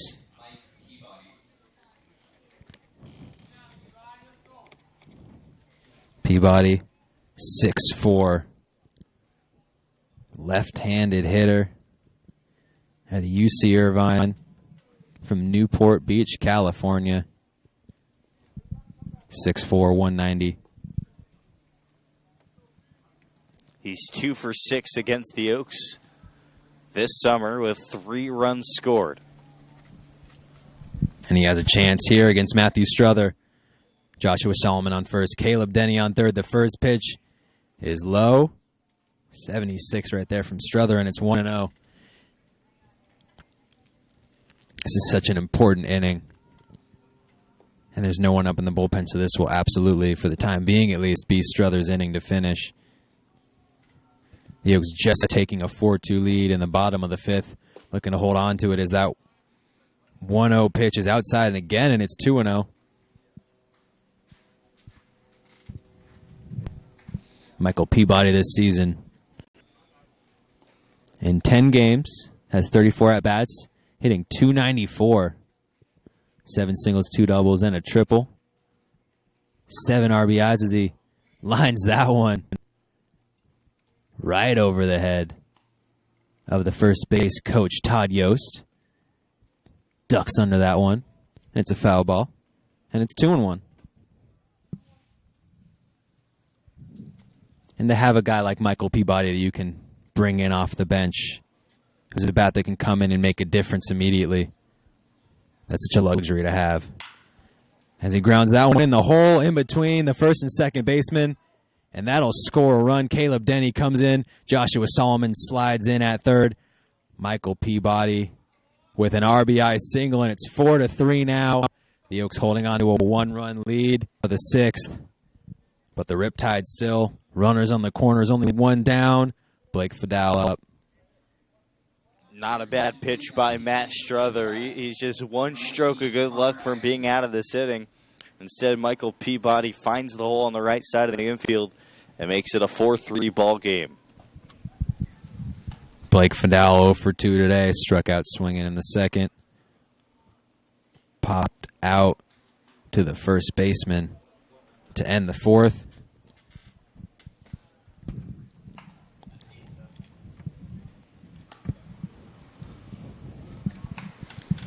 And this is it for Matthew Strother. He's got to hunker down, try to get out of this inning.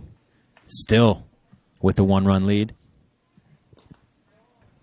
Fidal shows bunt. Actually looks like it's going to be another pinch hitter. Connor Aoki. The catcher Connor Aoki this season.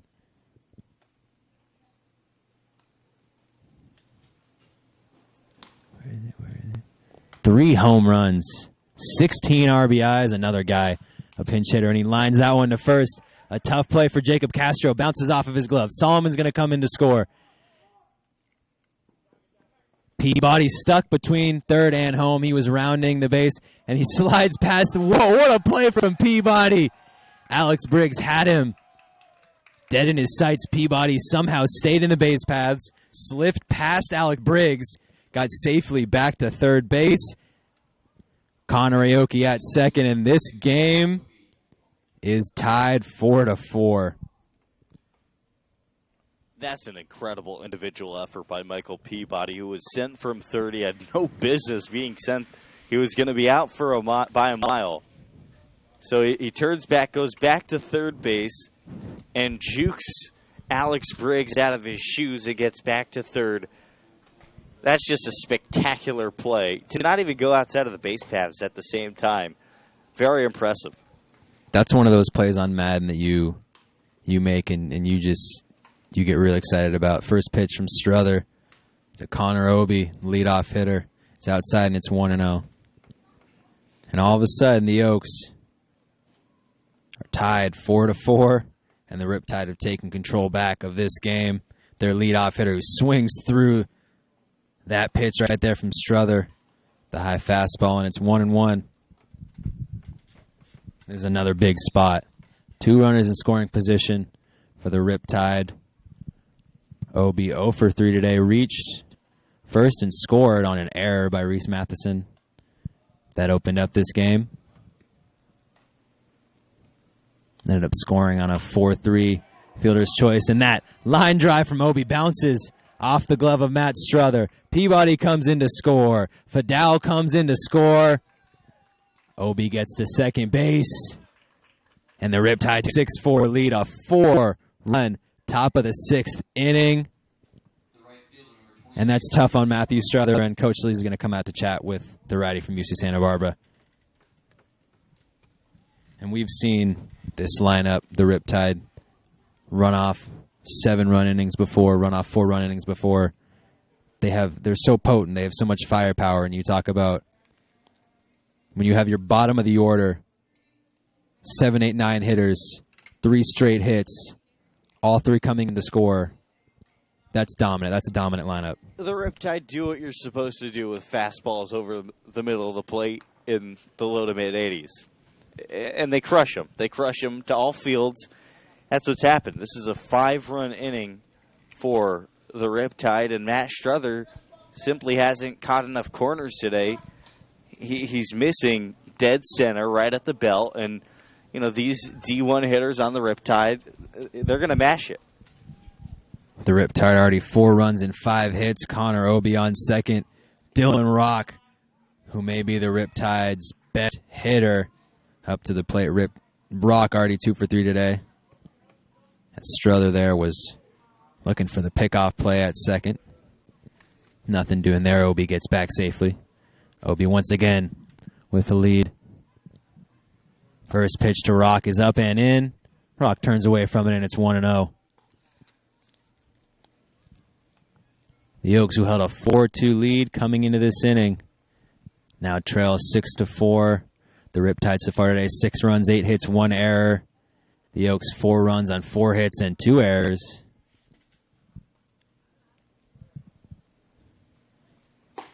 Now trail by 2 is that 1-0 pitch. Is in there on the outside corner. 84 on that one from Struther, and it's 1-1. Struther, who already had a 10-8 ERA coming into this game. A 4-run inning is not going to do any good for that ERA. Obi with a big lead at second. 1-1 pitch. Drops out into the dirt, and it's 2-1. And this is, again, Jordan, these are the types of games, the types of innings that have plagued this Oaks team in the past.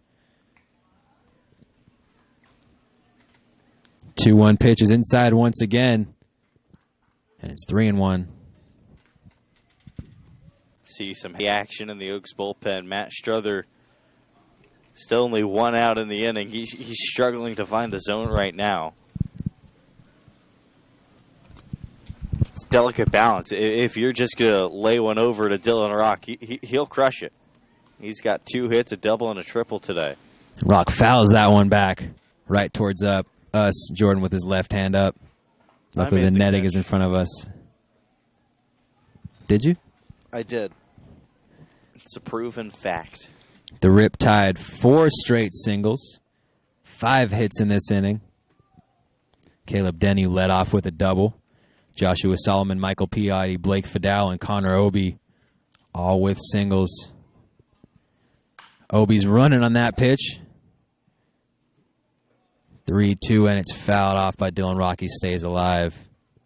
It's still 3-2.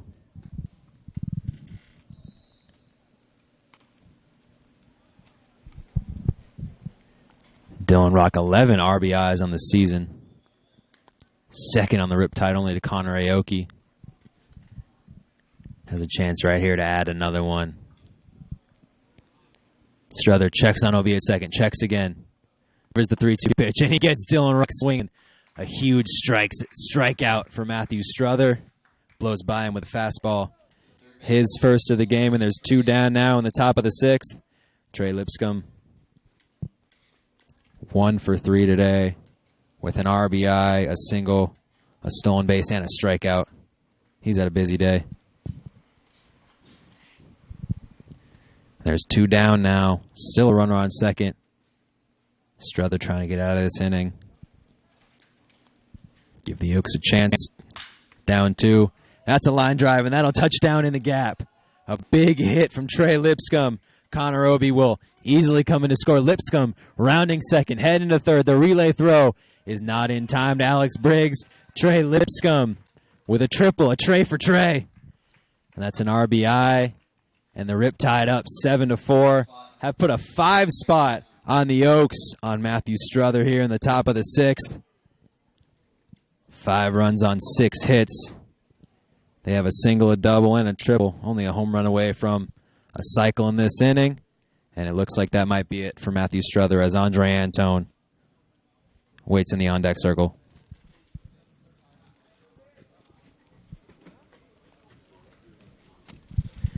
Struther hands it off to Coach Solis, and we will have a new pitcher. The Riptide, Trey Lipscomb on third base, already with 5 runs here in the top of the 6th inning. The Oaks will try to get out of this inning and give their hitters a chance to come back in the bottom of the 6th. Keep it here on the Oaks Baseball Broadcasting Network.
Kyle Nickel, the side armor, coming in for Matt Struther. 2 down, a runner on third against Andre Antone. Antone is the 9th hitter up to bat for the Riptide this inning. A 5 spot here in the top of the 6th. The 0-1 pitch from Nickel, and that one way inside. Slides in a little bit, just misses Antone. He's going to smack him in the thigh. Instead, it's 1-1.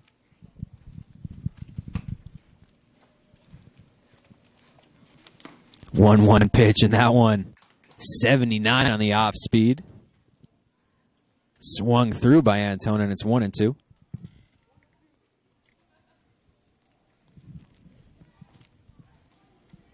Kyle Nickel already 0 for 2 this season. As Antone fouls that pitch off, just barely got a hold of that one. Still 1-2. It's pitched 3 innings, giving up 2 runs. That's an ERA of 6. No strikeouts, 4 hits, and a walk. And 2 losses. As Antone holds off on that one. 69 on that breaking ball, and it's 2-2. Nickel replacing Matt Struther. 2/3 of an inning. 6 hits, 5 runs, a strikeout. A lot of movement on that pitch from Nickel.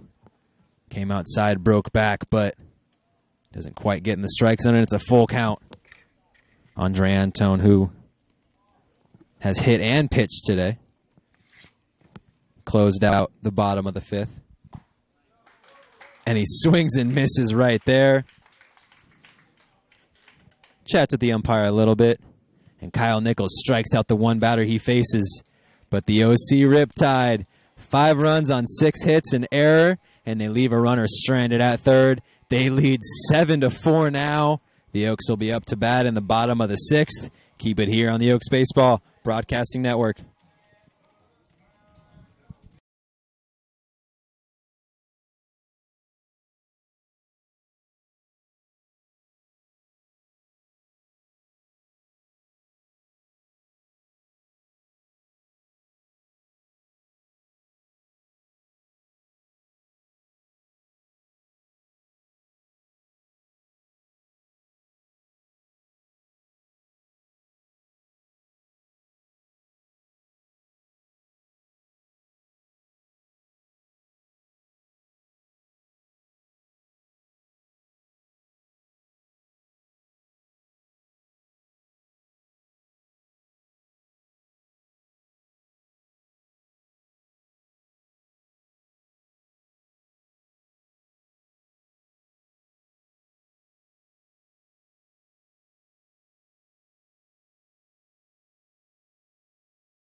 Jacob Castro, the first baseman, the lefty, up here to lead off the bottom of the 6th inning.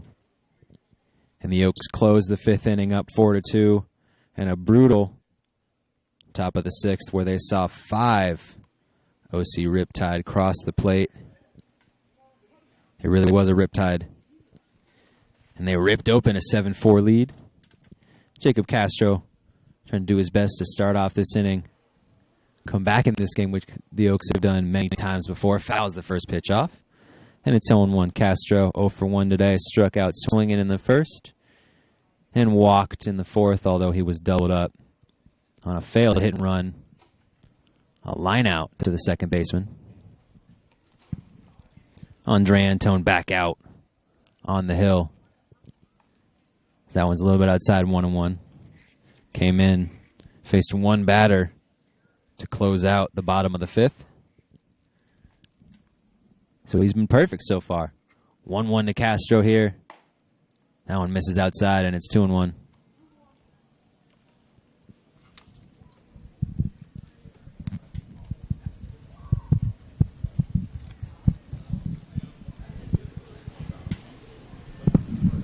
The 2-1. Castro fouls that one off again. 2-2.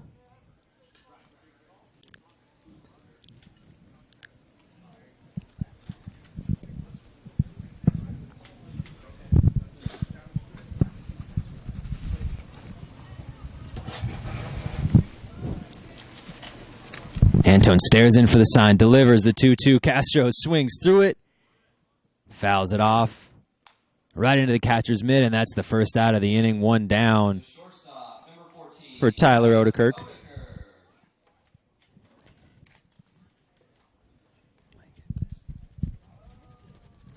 A lot of new defenders this inning. A little realignment after a couple of pinch hitters in the top of the sixth. Get to that in a second. From left to right, Caleb Denny at third, Blake Evans at short, Michael Peabody at second, Joshua Solomon at first, Connor Aoki behind the plate. Still trying to figure out who's in the outfield, but I know the infield is Odekirk. Smashes that one in between Evans and Peabody.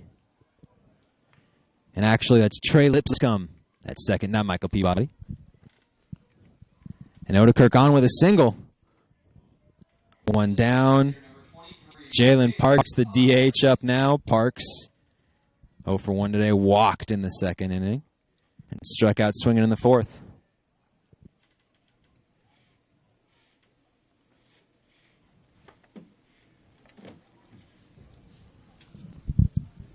First pitch to Parks.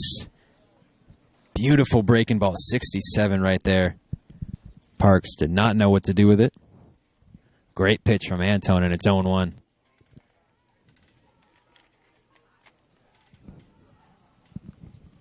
Sun beginning to set here in Thousand Oaks, 7:10 p.m.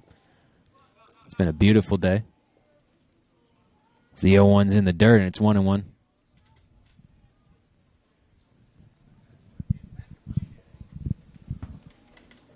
Thank you for all 41 of you that are joining us here on our live stream on YouTube as our producer, Emily Hilsinger, celebrates. And looks like a dab there from Emily. Very excited about I think that's one of the highest numbers of the season. Antone delivers the pitch, and it's low and away. Nice catch there from Connor Aoki behind the plate. The home plate up. Cleans off the plate. And we're ready to go here. 2-1, one down. Tyler Odekirk at first. The Oaks now trail 7-4. Another brutal top of the sixth. Try to come back here. Odekirk's running. Parks takes the pitch high, slides in there. Odekirk gets in there safely, and that's a stolen base for Tyler Odekirk, and the Oaks now with a runner in scoring position. Beautiful play from Odekirk, his fourth stolen base of the season in 5 attempts. It's nice to have that kind of speed on the base paths.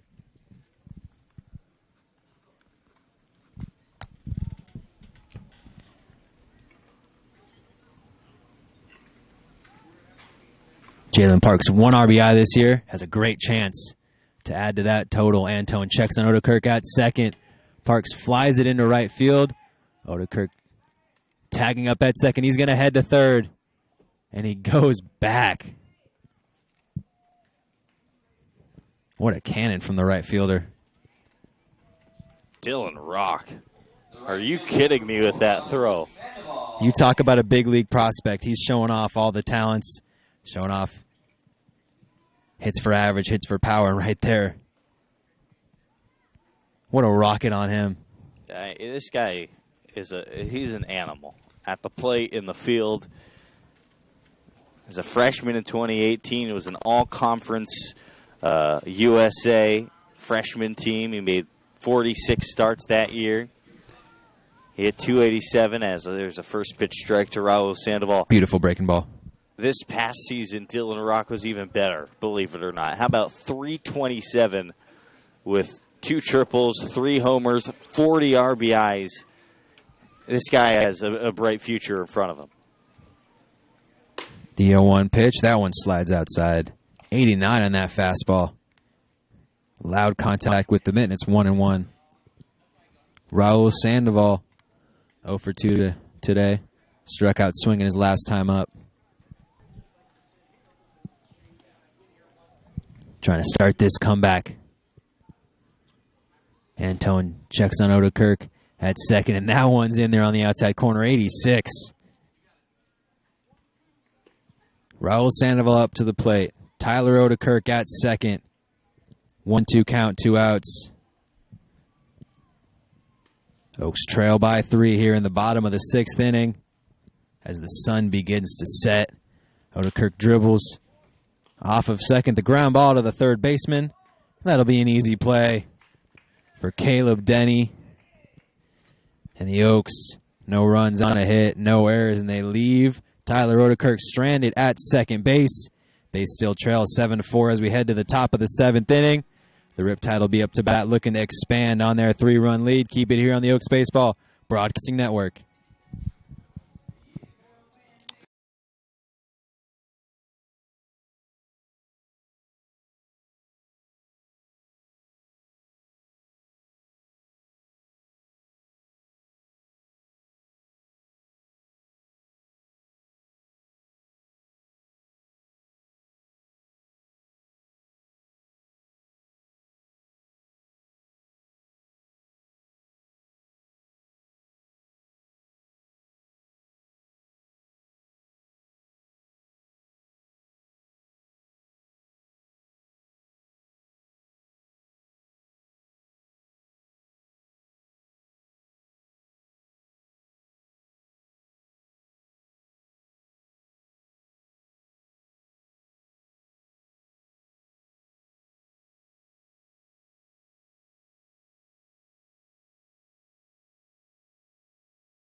Kyle Nickel back out on the hill for the Conejo Oaks.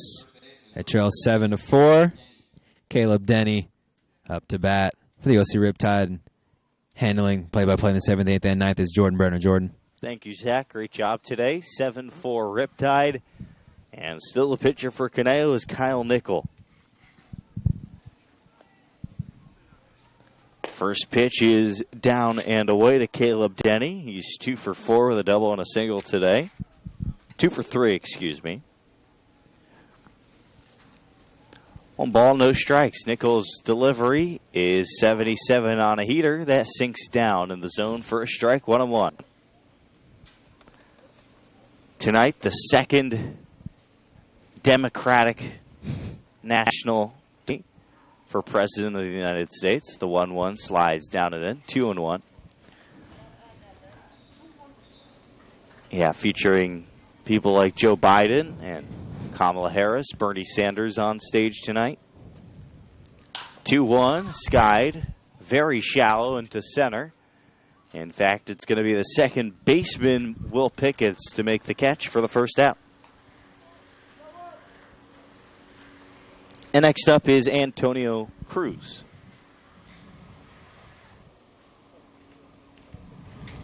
Your attention, please. Now pinch hitting for the Orange County Riptide, number 15, Blake Evans. It'll actually be Blake Evans pinch hitting. Blake Evans out of Georgia Southern and Ackworth, Georgia.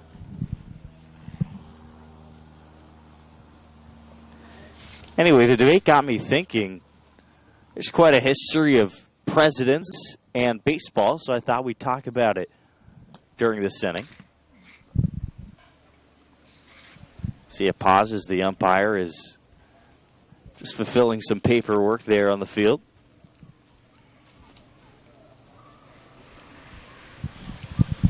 Don't know where to start here. I guess we'll start a little bit earlier in our history here in the United States. John F. Kennedy came after Eisenhower. He threw out the first pitch at 3 different Washington Senators games during his time, as the first pitch is called a strike.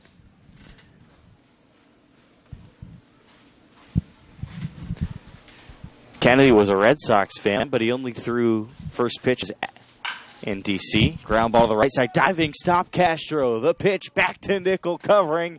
Yeah, he's on the bag, and that's out number 2.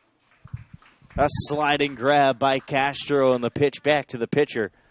That's a pretty solid play by the Oaks defense. I think that deserves a star, Jordan. I would have to agree with you. That's a star next to that play in the scorebook.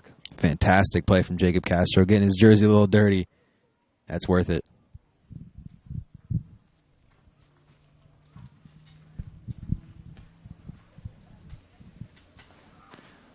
Ronald Reagan, who was famously a successful actor before becoming President of the United States, actually got his start in, being on air with a radio station, WHO Radio in Des Moines, Iowa. 2 outs in the inning. Nichols' pitch flown down the left field side. Lima over to the line, and he makes the catch for the 3rd and final out of the inning. And to finish the thought, Reagan used to make telegraph reports of, he did it over 600 times for big league baseball games and became the voice of the Chicago Cubs pretty much for the WHO radio in Iowa. So you're saying that we could be president someday, Jordan? Is that what you're saying? You never know. Bottom of the 7th when we come back, 7-4, Riptide over the Oaks on the Oaks Baseball Broadcasting Network.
Bottom of the 7th inning here at Sparky Anderson Field.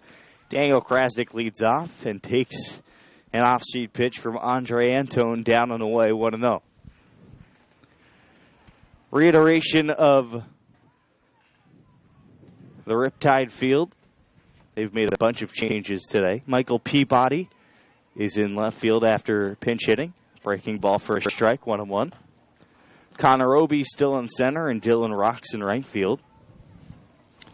Josh Solomon at first, Lipscomb at second.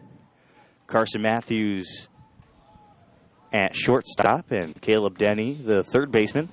1-1 again. Down and away, 2 balls and a strike. It's actually Blake Evans at short. Blake Evans, that's right, coming in. Peabody hit for Matthews. RBI single in the top of the 6th. Connor Aoki behind the plate. The 2-1 pitch, Kraz off to the right side. 2 balls, 2 strikes.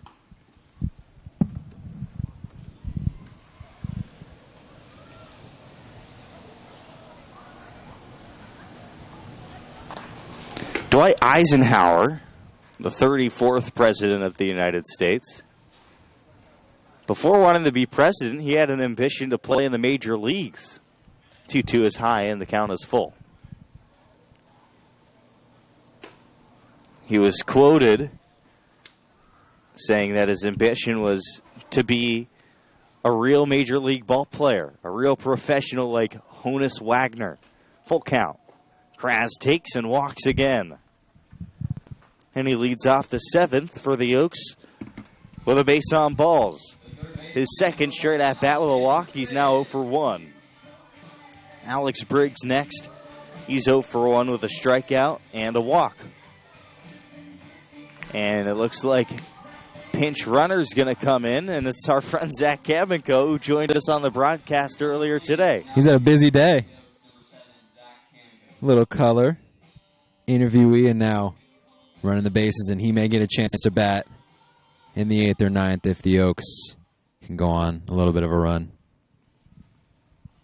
Alex Briggs, the hitter. Runner on first, nobody out, 7-4, Riptide. Eisenhower was a particularly good hitter. First pitch up and into Briggs. Briggs at third base for the Oaks today. He was a center fielder in high school. He wasn't selected to the varsity baseball team. He said it was one of the greatest disappointments of his life. 1-0 is a strike on the outside corner, 1-1. I think he turned out okay. Played varsity ball instead. But an injured knee ended his athletic career.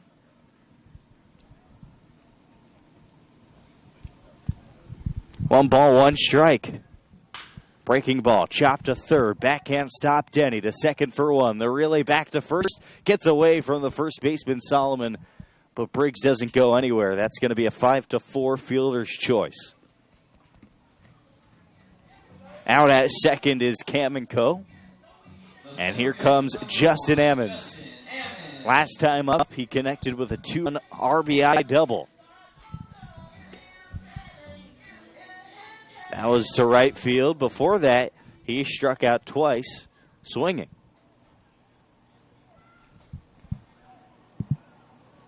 Oaks needs something good to happen after what was a very difficult 6th inning, where the Oaks gave up 5 runs and the lead to the Riptide.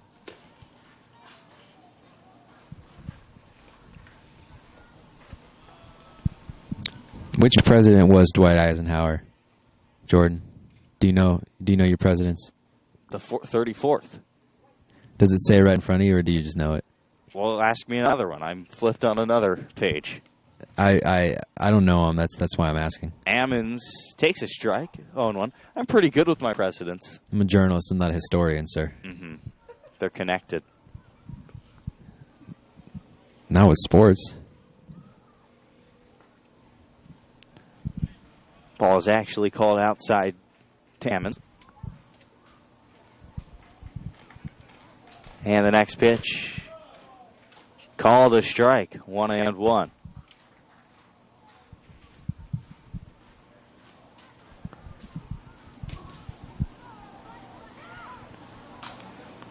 Tradition of baseball teams visiting the White House started back in 1865 with President Andrew Johnson.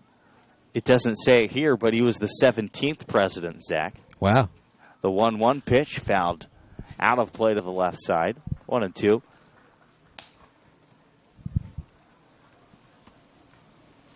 Yeah, he was the president right after Abraham Lincoln. And the Cincinnati Red Stockings were the first professional team to visit the White House.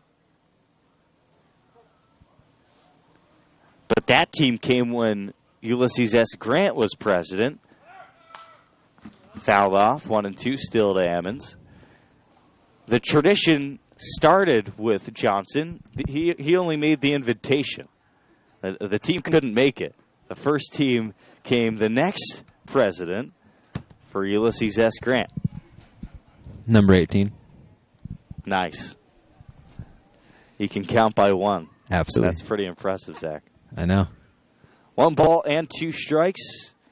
On first is Alex Briggs. Ammons, who's 1 for 3, is the hitter. Antone gets his sign. Aoki. And a line drive in the right field for a base hit. Ammons is 2 for 4. Moving up a bag is Briggs. And there's 2 on with an out for Caneo here in the 7th. The second baseman, number 6, Will Pickett. And here's the part of the order you want up, Zach. The tying run is up with Will Pickett. He's 2 for 3 with 2 singles. A power threat is on deck with Nico Lima, who's 1 for 3 with a 2-run shot. And it looks like a meeting is going to take place on the mound for the Riptide. Big at-bat here from Pickett's. Big inning here from Pickett's, Lima, and potentially Jacob Castro. They've been up before with runners in scoring position. Last time up, Pickett struck out looking Lima flat out to the second baseman. That was in the 5th, but we'll see if they can do a little better here. Noah Walker from Texas State is going to come and replace him. And we'll take a break with 2 on and an out. Oaks down 7-4.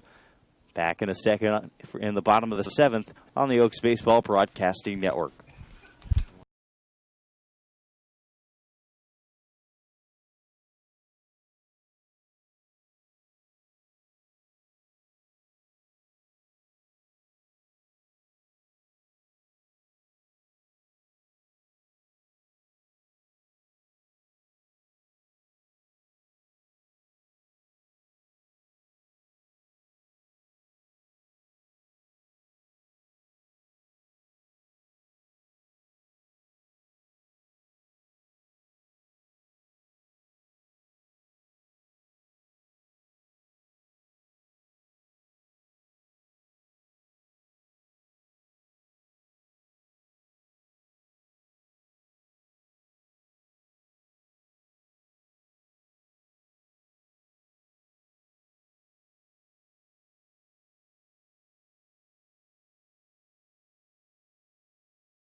Back here for the bottom of the 7th inning. 2 on with only an out in the inning. And Noah Walker comes in for Andre Antone, who went 1 2/3, gave up a couple hits, walked a batter, and struck out a batter. No runs given up. And in to replace him is Noah Walker out of Texas State, the 6'4" right-handed pitcher. His first pitch, Pickett shows bunt, breaking ball, drops in high. 1-0, 67 mph.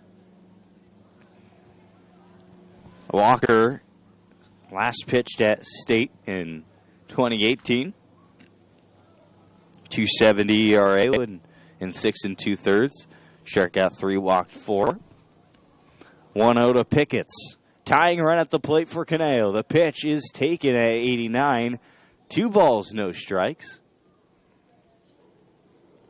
Walker's gone 7 innings this summer, has an ERA of 3.86. He's given up 3 earned runs. He's struck out 13 batters and walked 5. 2 balls, no strikes to Pickett's. Lima lurking on deck. And the pitch, fastball. Not hard hit, but into right field. Catch is made by Dylan Rock. He throws all the way to third on a fly. One away here in the 7th. Dylan Rock showing off the cannon once again. Man, that kid can throw. That kid can play. Dylan Rock. He's a superstar. Quite a throw by Dylan Rock, and here comes Nico Lima as the tying run. 2 outs. Pardon me, here in the 7th. Runners on the corners.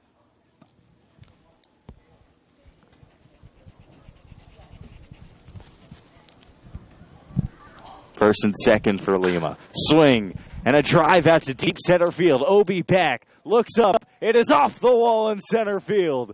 Briggs scores. Ammon scores. That'll be a stand-up double for Nico Lima.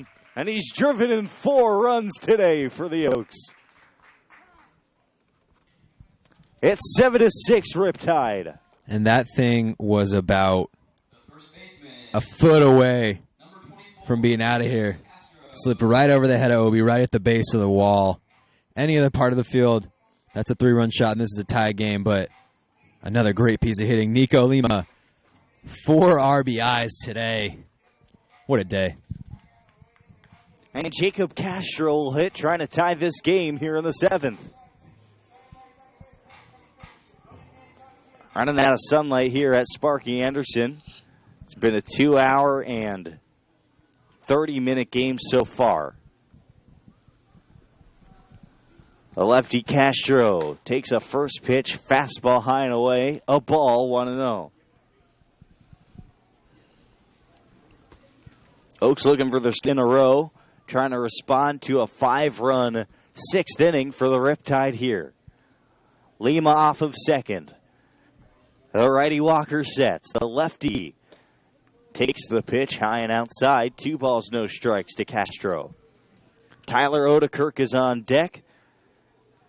And if the inning gets there after him, it'll be Jalen Parks. 2 balls, no strikes as Walker disagrees with the sign laid down by Aoki. Now he comes set and offers the 2-0. Runs a heater back to the inner half, and that's a strike, 2-1.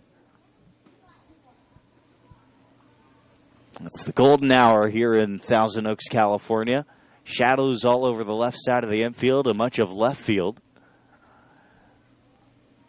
Now the 2-1 pitch. Castro swings and lines a breaking ball to left center field. Peabody on the run, and the left fielder makes the catch to retire the side.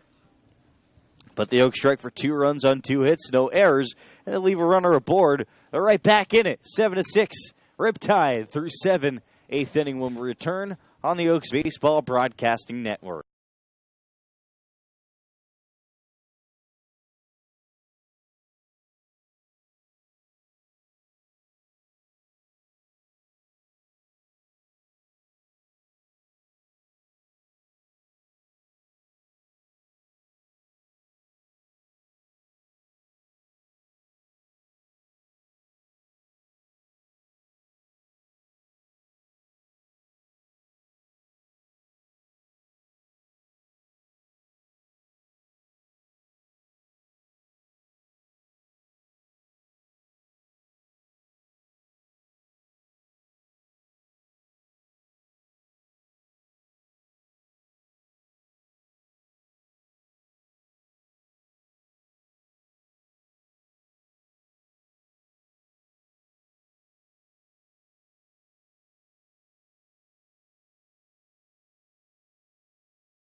Top of the 8th inning here from Sparky Anderson Field. Michael Peabody leads off for the Orange County Riptide. trying to win their third game in as many tries against the Oaks. Kyle Nickel back on the hill. Nickel came in and struck out a batter to end the 6th inning. And the first pitch is off the plate for a ball to Peabody. Then retired the side in order in the 7th inning. 4 up, 4 down so far. And he earns a chance here in the 8th inning. 1-0 pitch. High and away on a fastball at 78. 2 balls, no strikes.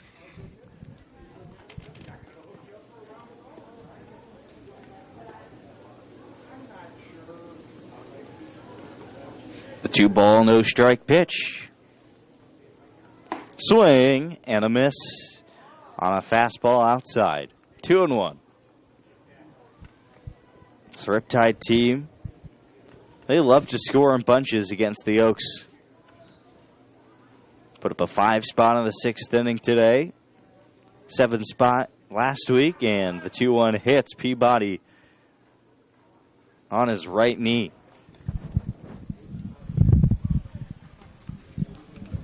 A runner on, nobody out for Connor Aoki. Aoki singled to right field his last time up. And then he later came around and scored. Aoki, one of the many talented catchers in the CCL this season.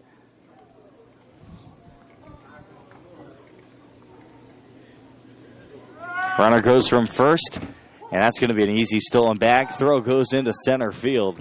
And Peabody around second and heads for third. He'll stand there untouched with a stolen bag and an advancement on the error by Zach Kamenko.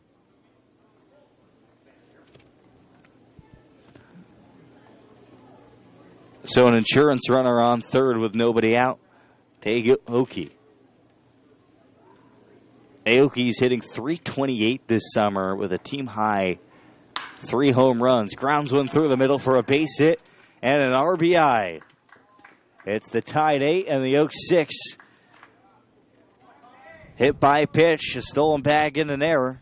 And then the single to bring him home by Aoki. 8-6, and that's a big run here in the 8th inning, Zach. The Tide always comes in, Jordan, and the Riptide always have batters up to the plate that can make a difference. Another run here in the top of the 8th. And it's Connor Obi's turn, the righty. Plays center field. Bunt shown, and a slider is too low.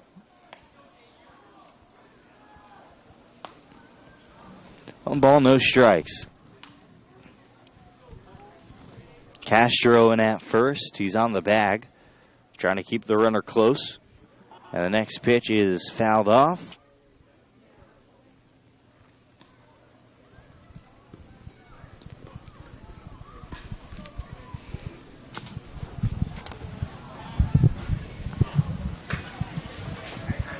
One ball, one strike.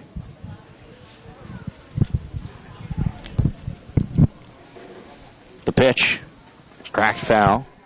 Over to the on-deck circle for OC.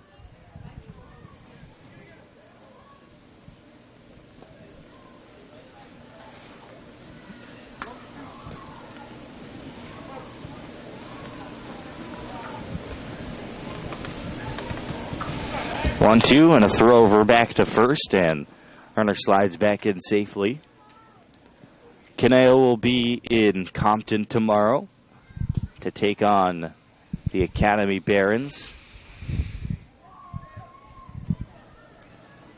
And the 1-2 is swung on and missed. Got him with a slider down and away.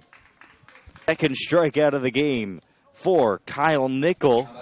And there's a runner on first with an out for the new hitter, Dylan Rock.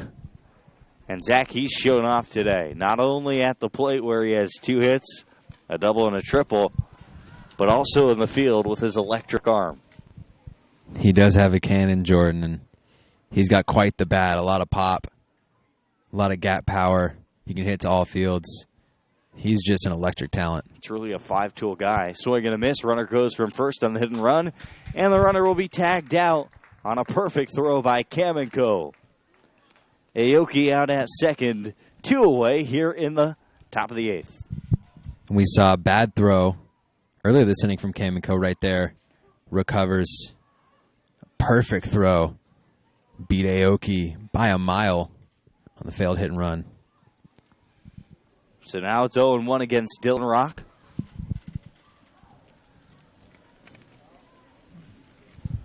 Slider away outside and back to the screen at 68, 1-1.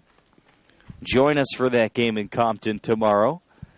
It'll be a 6 o'clock start against the Academy. We'll get going at 5:45.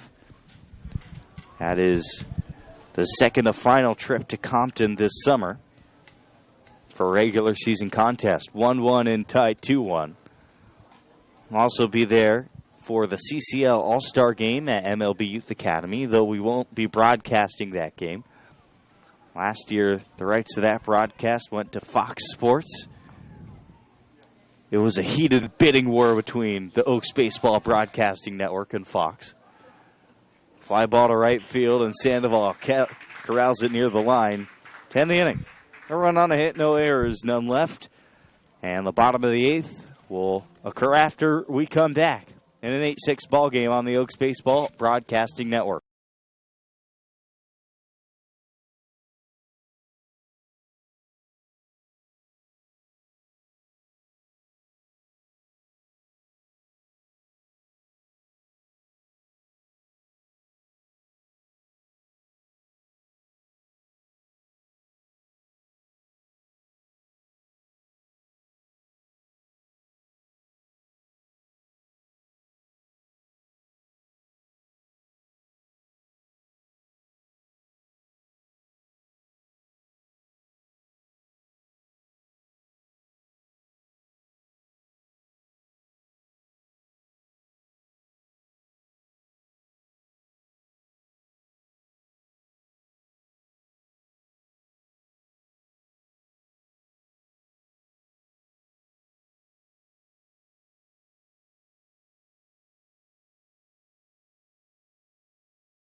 Bottom of the eighth inning, Tyler Odekirk is in the batter's box for the Conejo Oaks. They're down 8-6 to the Orange County Riptide on the Oaks Baseball Broadcasting Network.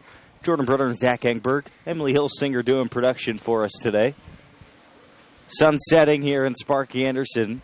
Shadows almost fully cover the infield. And Odekirk takes a ball high and inside on an 86-mile-an-hour fastball. Odekirk today is 1 for 3 with a single to center. Swings and cracks one on the ground through the middle. Nice grab by Evans, the shortstop on the run. He throws and gets Odekirk by a step.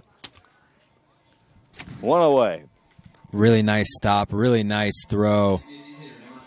And a nice grab by Solomon at first.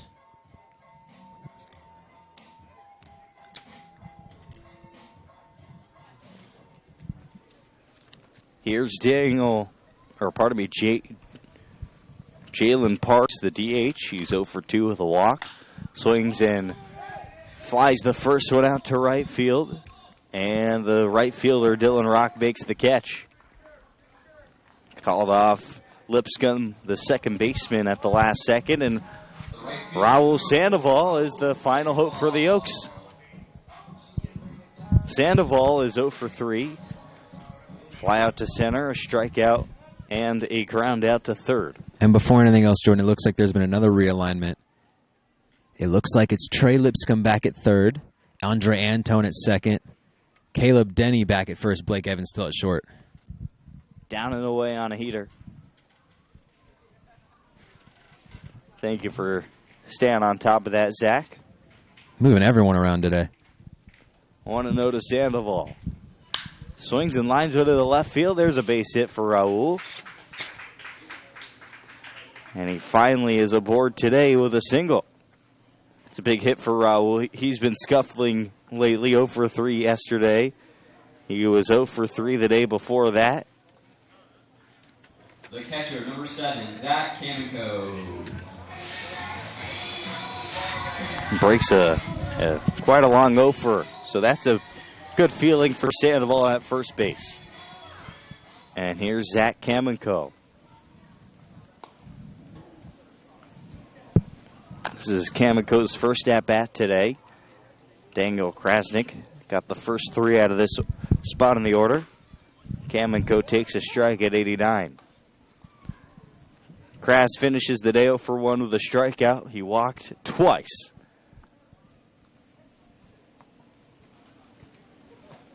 Oh 1. Players really shielding the sun. 0-1 is outside, a ball and a strike. Sun is right in the eye of Sandoval, the first baseman, on first base. 1-1. 2 gone. Walker gathers, and here's his pitch. Cracked up in the air and foul.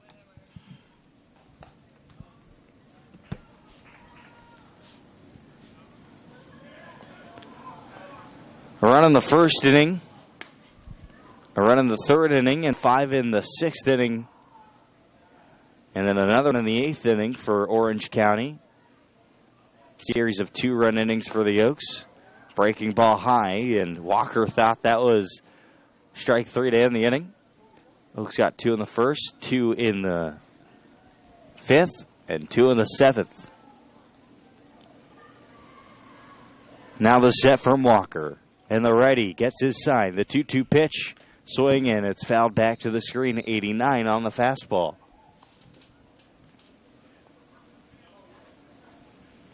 Canale 3 games back of a playoff spot. Today's the halfway mark of the season. Plenty of opportunity, a softer schedule on the horizon. 2-2 pitch is high and inside, 91, and the count's full to Kamenko. A lot of games at home, but it starts today, Jordan. It's a new day. Every day is a new day, and every day is a new opportunity for the Oaks to start a win streak. Today they have a chance to extend to a 2-game win streak. Tying runs at the plate. That's Kamenko. 3-2 with a runner on first. Now the set of the pitch. High, and it misses for ball 4. Sandoval to second. Kamenko on first. And here comes Alex Briggs. Briggs is 0 for 2 today. He walked in the 5th, reached on a fielder's choice in the 7th and scored. Struck out swinging in the 3rd. Your attention, please. Pinch running for the Oaks, number 20, Trent McKinney. Coach Lee's pinch running Trent McKinney for Kamenko at first. Kamenko receives high fives all around just for getting on base. 2 on, 2 outs. The go-ahead runner at the plate in Briggs. Walker sets his pitch. Drops in for a strike at 70. Briggs has experienced big hits at home at the walk-off against the Academy Barons. The last time that Reese Matheson started at home. The 0-1 offering. Another curve and another strike. 0-2 to Alex Briggs. Briggs has been one to come up in the clutch this season. Had the walk-off against the Barons on a single down the right field line to the wall.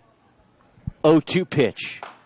He checks his swing and takes an 89-mile-an-hour heater for ball 1. 1-2.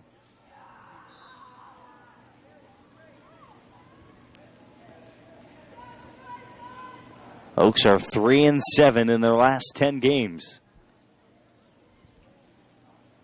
The 1 ball and 2 strike delivery. Swing and a miss. 87 right by him.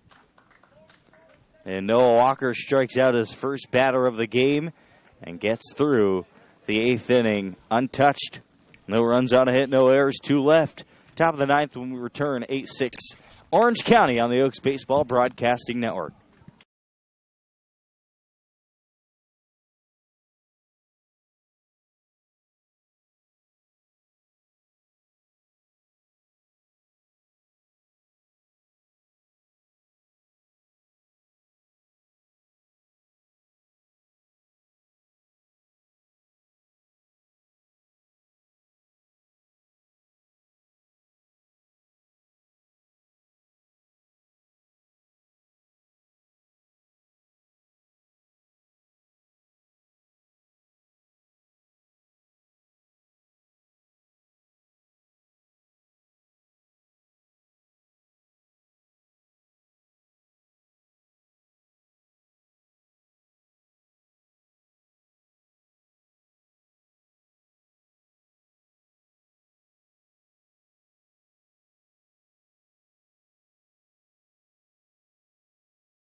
Bailey Holbrook takes over for Kyle Nickel.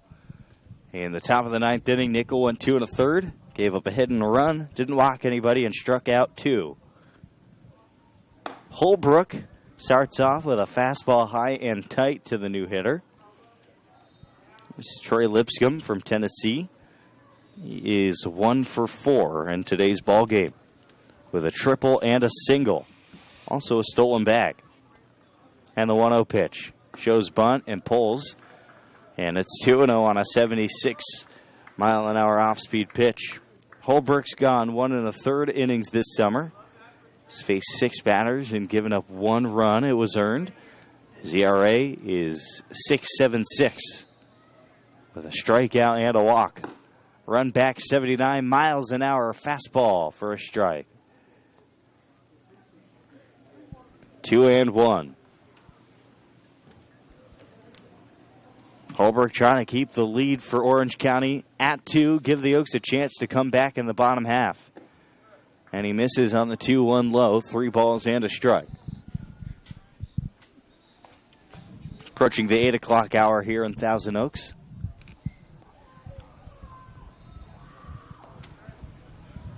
(3-1). Holbrook sets, offers. Grounded left side, foul. Out to the Oaks bullpen, and the count's full. Caneo will bring up the top of the order in the bottom of the 9th. Justin Ammons, Will Picketts, and Nico Lima. Those 3 have, well, been by far the most productive part of the order today. The 3-2 pitch. High chopper to third. Briggs charges, throws on the run to first in time, 5-4. First out of the inning. Next up is Andre Antone.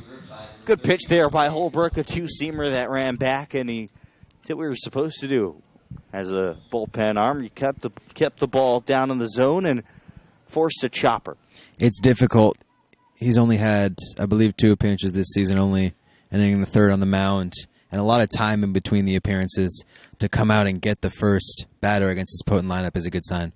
Antone is 0 for 4. He's the new hitter. And he takes the first pitch off the plate, 1-0. And Jordan, you were talking about the top of the order. All 6 runs for the Oaks today coming off the bat of either Justin Ammons or Nico Lima. Lima with a 2-run homer and a 2-run double, and Ammons with a 2-run double. The 1-0. Another ground ball to third. Briggs, tough hop, and it gets by him into left field. That'll be an error on him, and Antone's on first. E5, and that's the third error for Caneo today.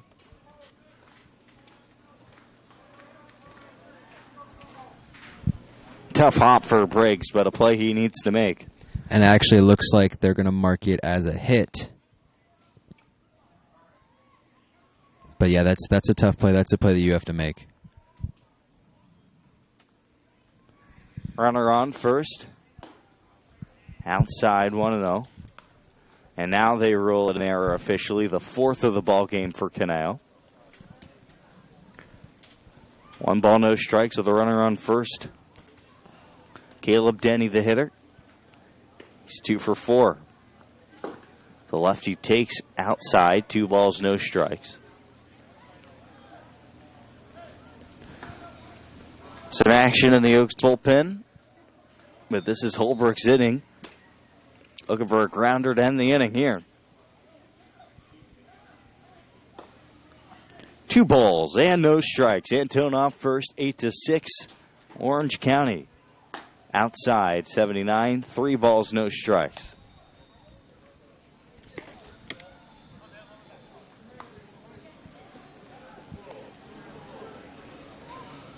Holbrook on the left side of the rubber. Peers in for his sign from Castro. And his pitch is called a strike on the outside corner.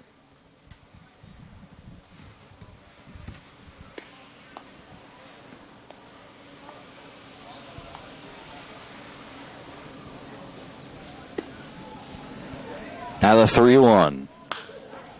And it's swung on and fouled back, and the count is full. So Holbrook fights his way back into this count. I have to imagine he's going to give Denny something low, something to induce a double play. Full count against the lefty. He's cranked the ball today. Payoff pitch. Inside, ball 4. And Antone goes to second, Denny on first. Base on balls given up by Bailey Holbrook. Now batting number 15, Blake Evans. Blake Evans is next. Josh Solomon originally in the 6th hole, replaced by Antonio Cruz, and then now it's Blake Evans. Where's number 15 and hits from the left side of the plate. Evans is a 190 hitter with the first pitch going outside. Evans has 7 singles and a double this summer.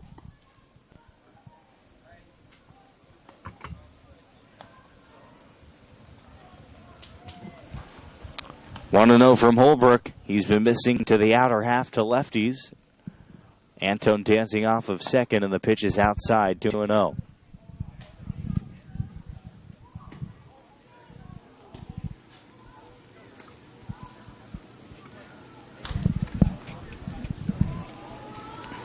Ammons in center is shaded slightly right of dead center. The corner outfielder straight away, as is the infield. Line drive to the opposite field. McKinney in from left, and it drops in for a base hit. Bases loaded with an out in the inning on the base hit by Blake Evans. And we're going to see a pinch hitter here. And that's the big lefty, University of Notre Dame, Daniel Jung. Number 11, Daniel John. We noticed before the game he wasn't in the lineup. But right here, bases loaded. It's about the most dangerous pinch hitter in the CCL, Jordan. 377, 20 hits, 13 singles, 6 doubles, and here comes Coach Solis. Jung also has 1 home run this season. And he's an Oaks hunter. He loves to do damage against Caneo, dating back to his days with the SoCal Catch as well. And Holbrook's going to be replaced. He loads the bases, gets 1 out. And we'll take a break before the new pitcher comes in on the Oaks Baseball Broadcasting Network.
Back here in the top of the 9th inning, and Daniel Jung is the hitter against Chris Torres, a new pitcher. Holbrook lasted a third of an inning, gave up a hit and walked a batter.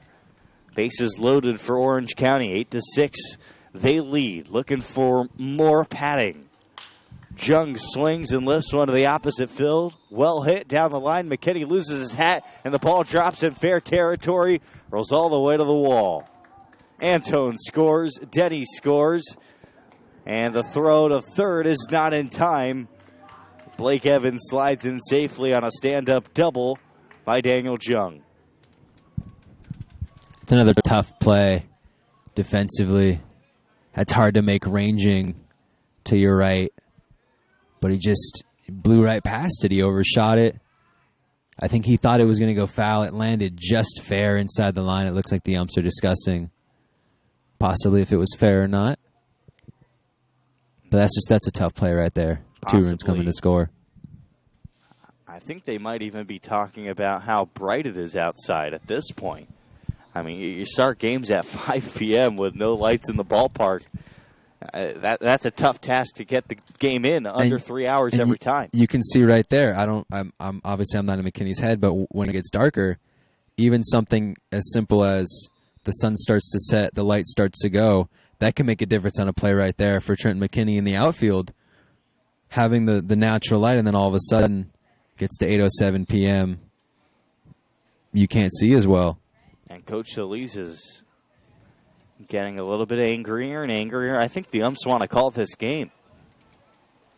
Coach Solis right up in the face. He's probably saying, I have a group of guys who have come back from 4-run leads in the bottom of the 9th inning before. Let's keep this game moving. We have not seen any games called early. Every game that we've seen has been postponed. I don't think there was a game called early last year. But I can't imagine what else they'd be talking about at this point. They're taking their sweet time with this decision. It's 8:08. Game started at 5:06, 3 hours and 2 minutes, and they're going to call it right there. Game is over, and the Lokes lose 10-6. That is unless they will continue this another time. We're going to take a quick break and come back with some post-game analysis. Well, you know, definitely the answer. As of now, we believe the Oaks lose this game 10-6 to the Riptide on the Oaks Baseball Broadcasting Network.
Welcome back to the Oaks Baseball Broadcasting Network. The game is over. It's been called, and the Riptide win it. The Oaks move to 5-12 on the season in the CCL, 7-12 overall, and a tough loss, 10-6 today. Zach in the bullpen once again, just not giving the Oaks a chance to come back late in the game. Reese Matheson gave up a run in the first, a run in the third, but overall a really solid 4 innings, and then you see Matt Struther come in, give up a 5-run sixth after a big 2-run double from Justin Ammons gave the Oaks the lead. They try to crawl back with a 2-run double from Nico Lima, but another run in the 8th and 2 runs in the 9th, and you see this game called a little early. I can't imagine that the Oaks, Coach Solis, knowing the type of comebacks that they've made, just yesterday came back, or 2 days ago, 5 runs in the bottom of the 9th. That's a difficult play. Well, join us tomorrow from Compton. We'll take the air around 5:50 for the Oaks and Barons from Compton. Until then, we sign off. Thanks to everybody who made this broadcast possible. Coach Solis and the Oaks, the entire intern crew, Emily Hilsinger on production, and Zach Engberg on color. I'm Jordan Brunner signing off. Enjoy the rest of your evening.